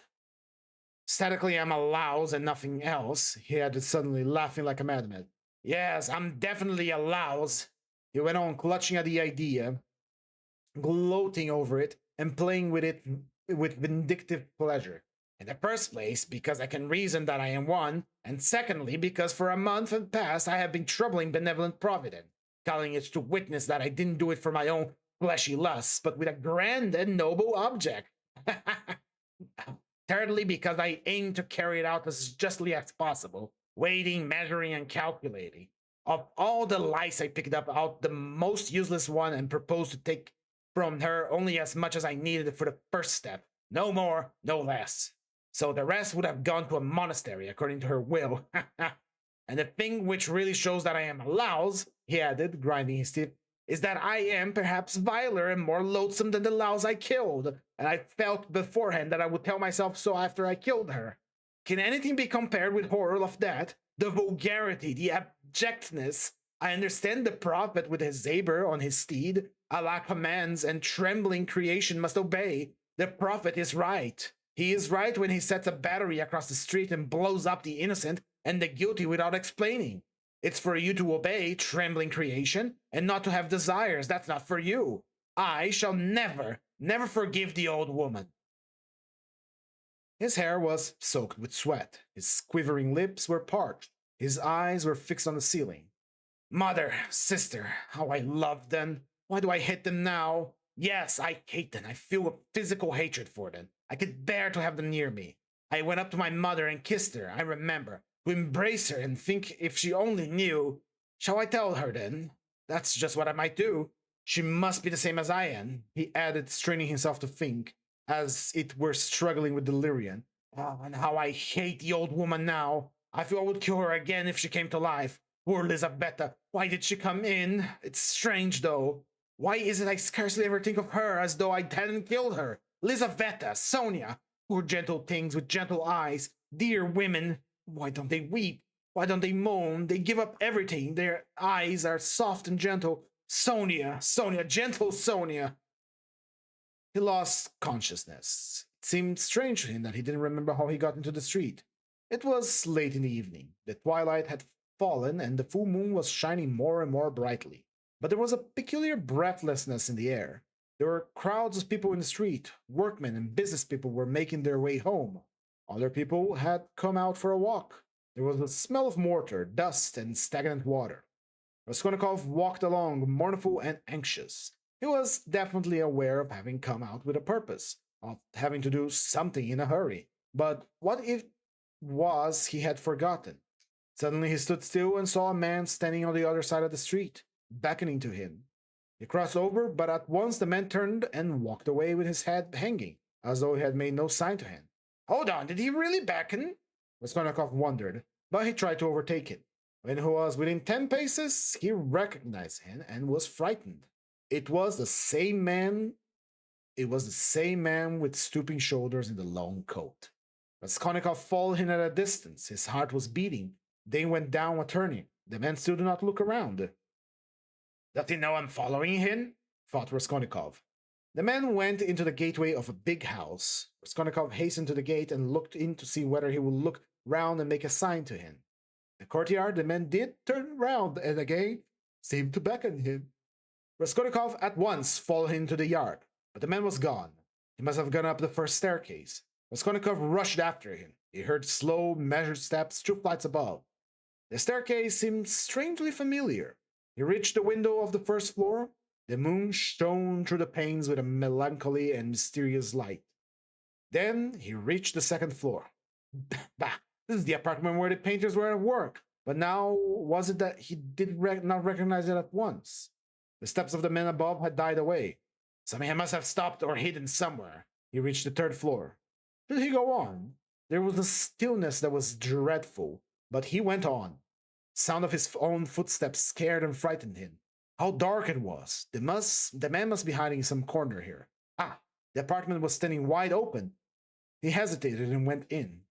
It was very dark and empty in the passage, as though everything had been removed. He crept on tiptoe into the parlor, which was flooded with moonlight.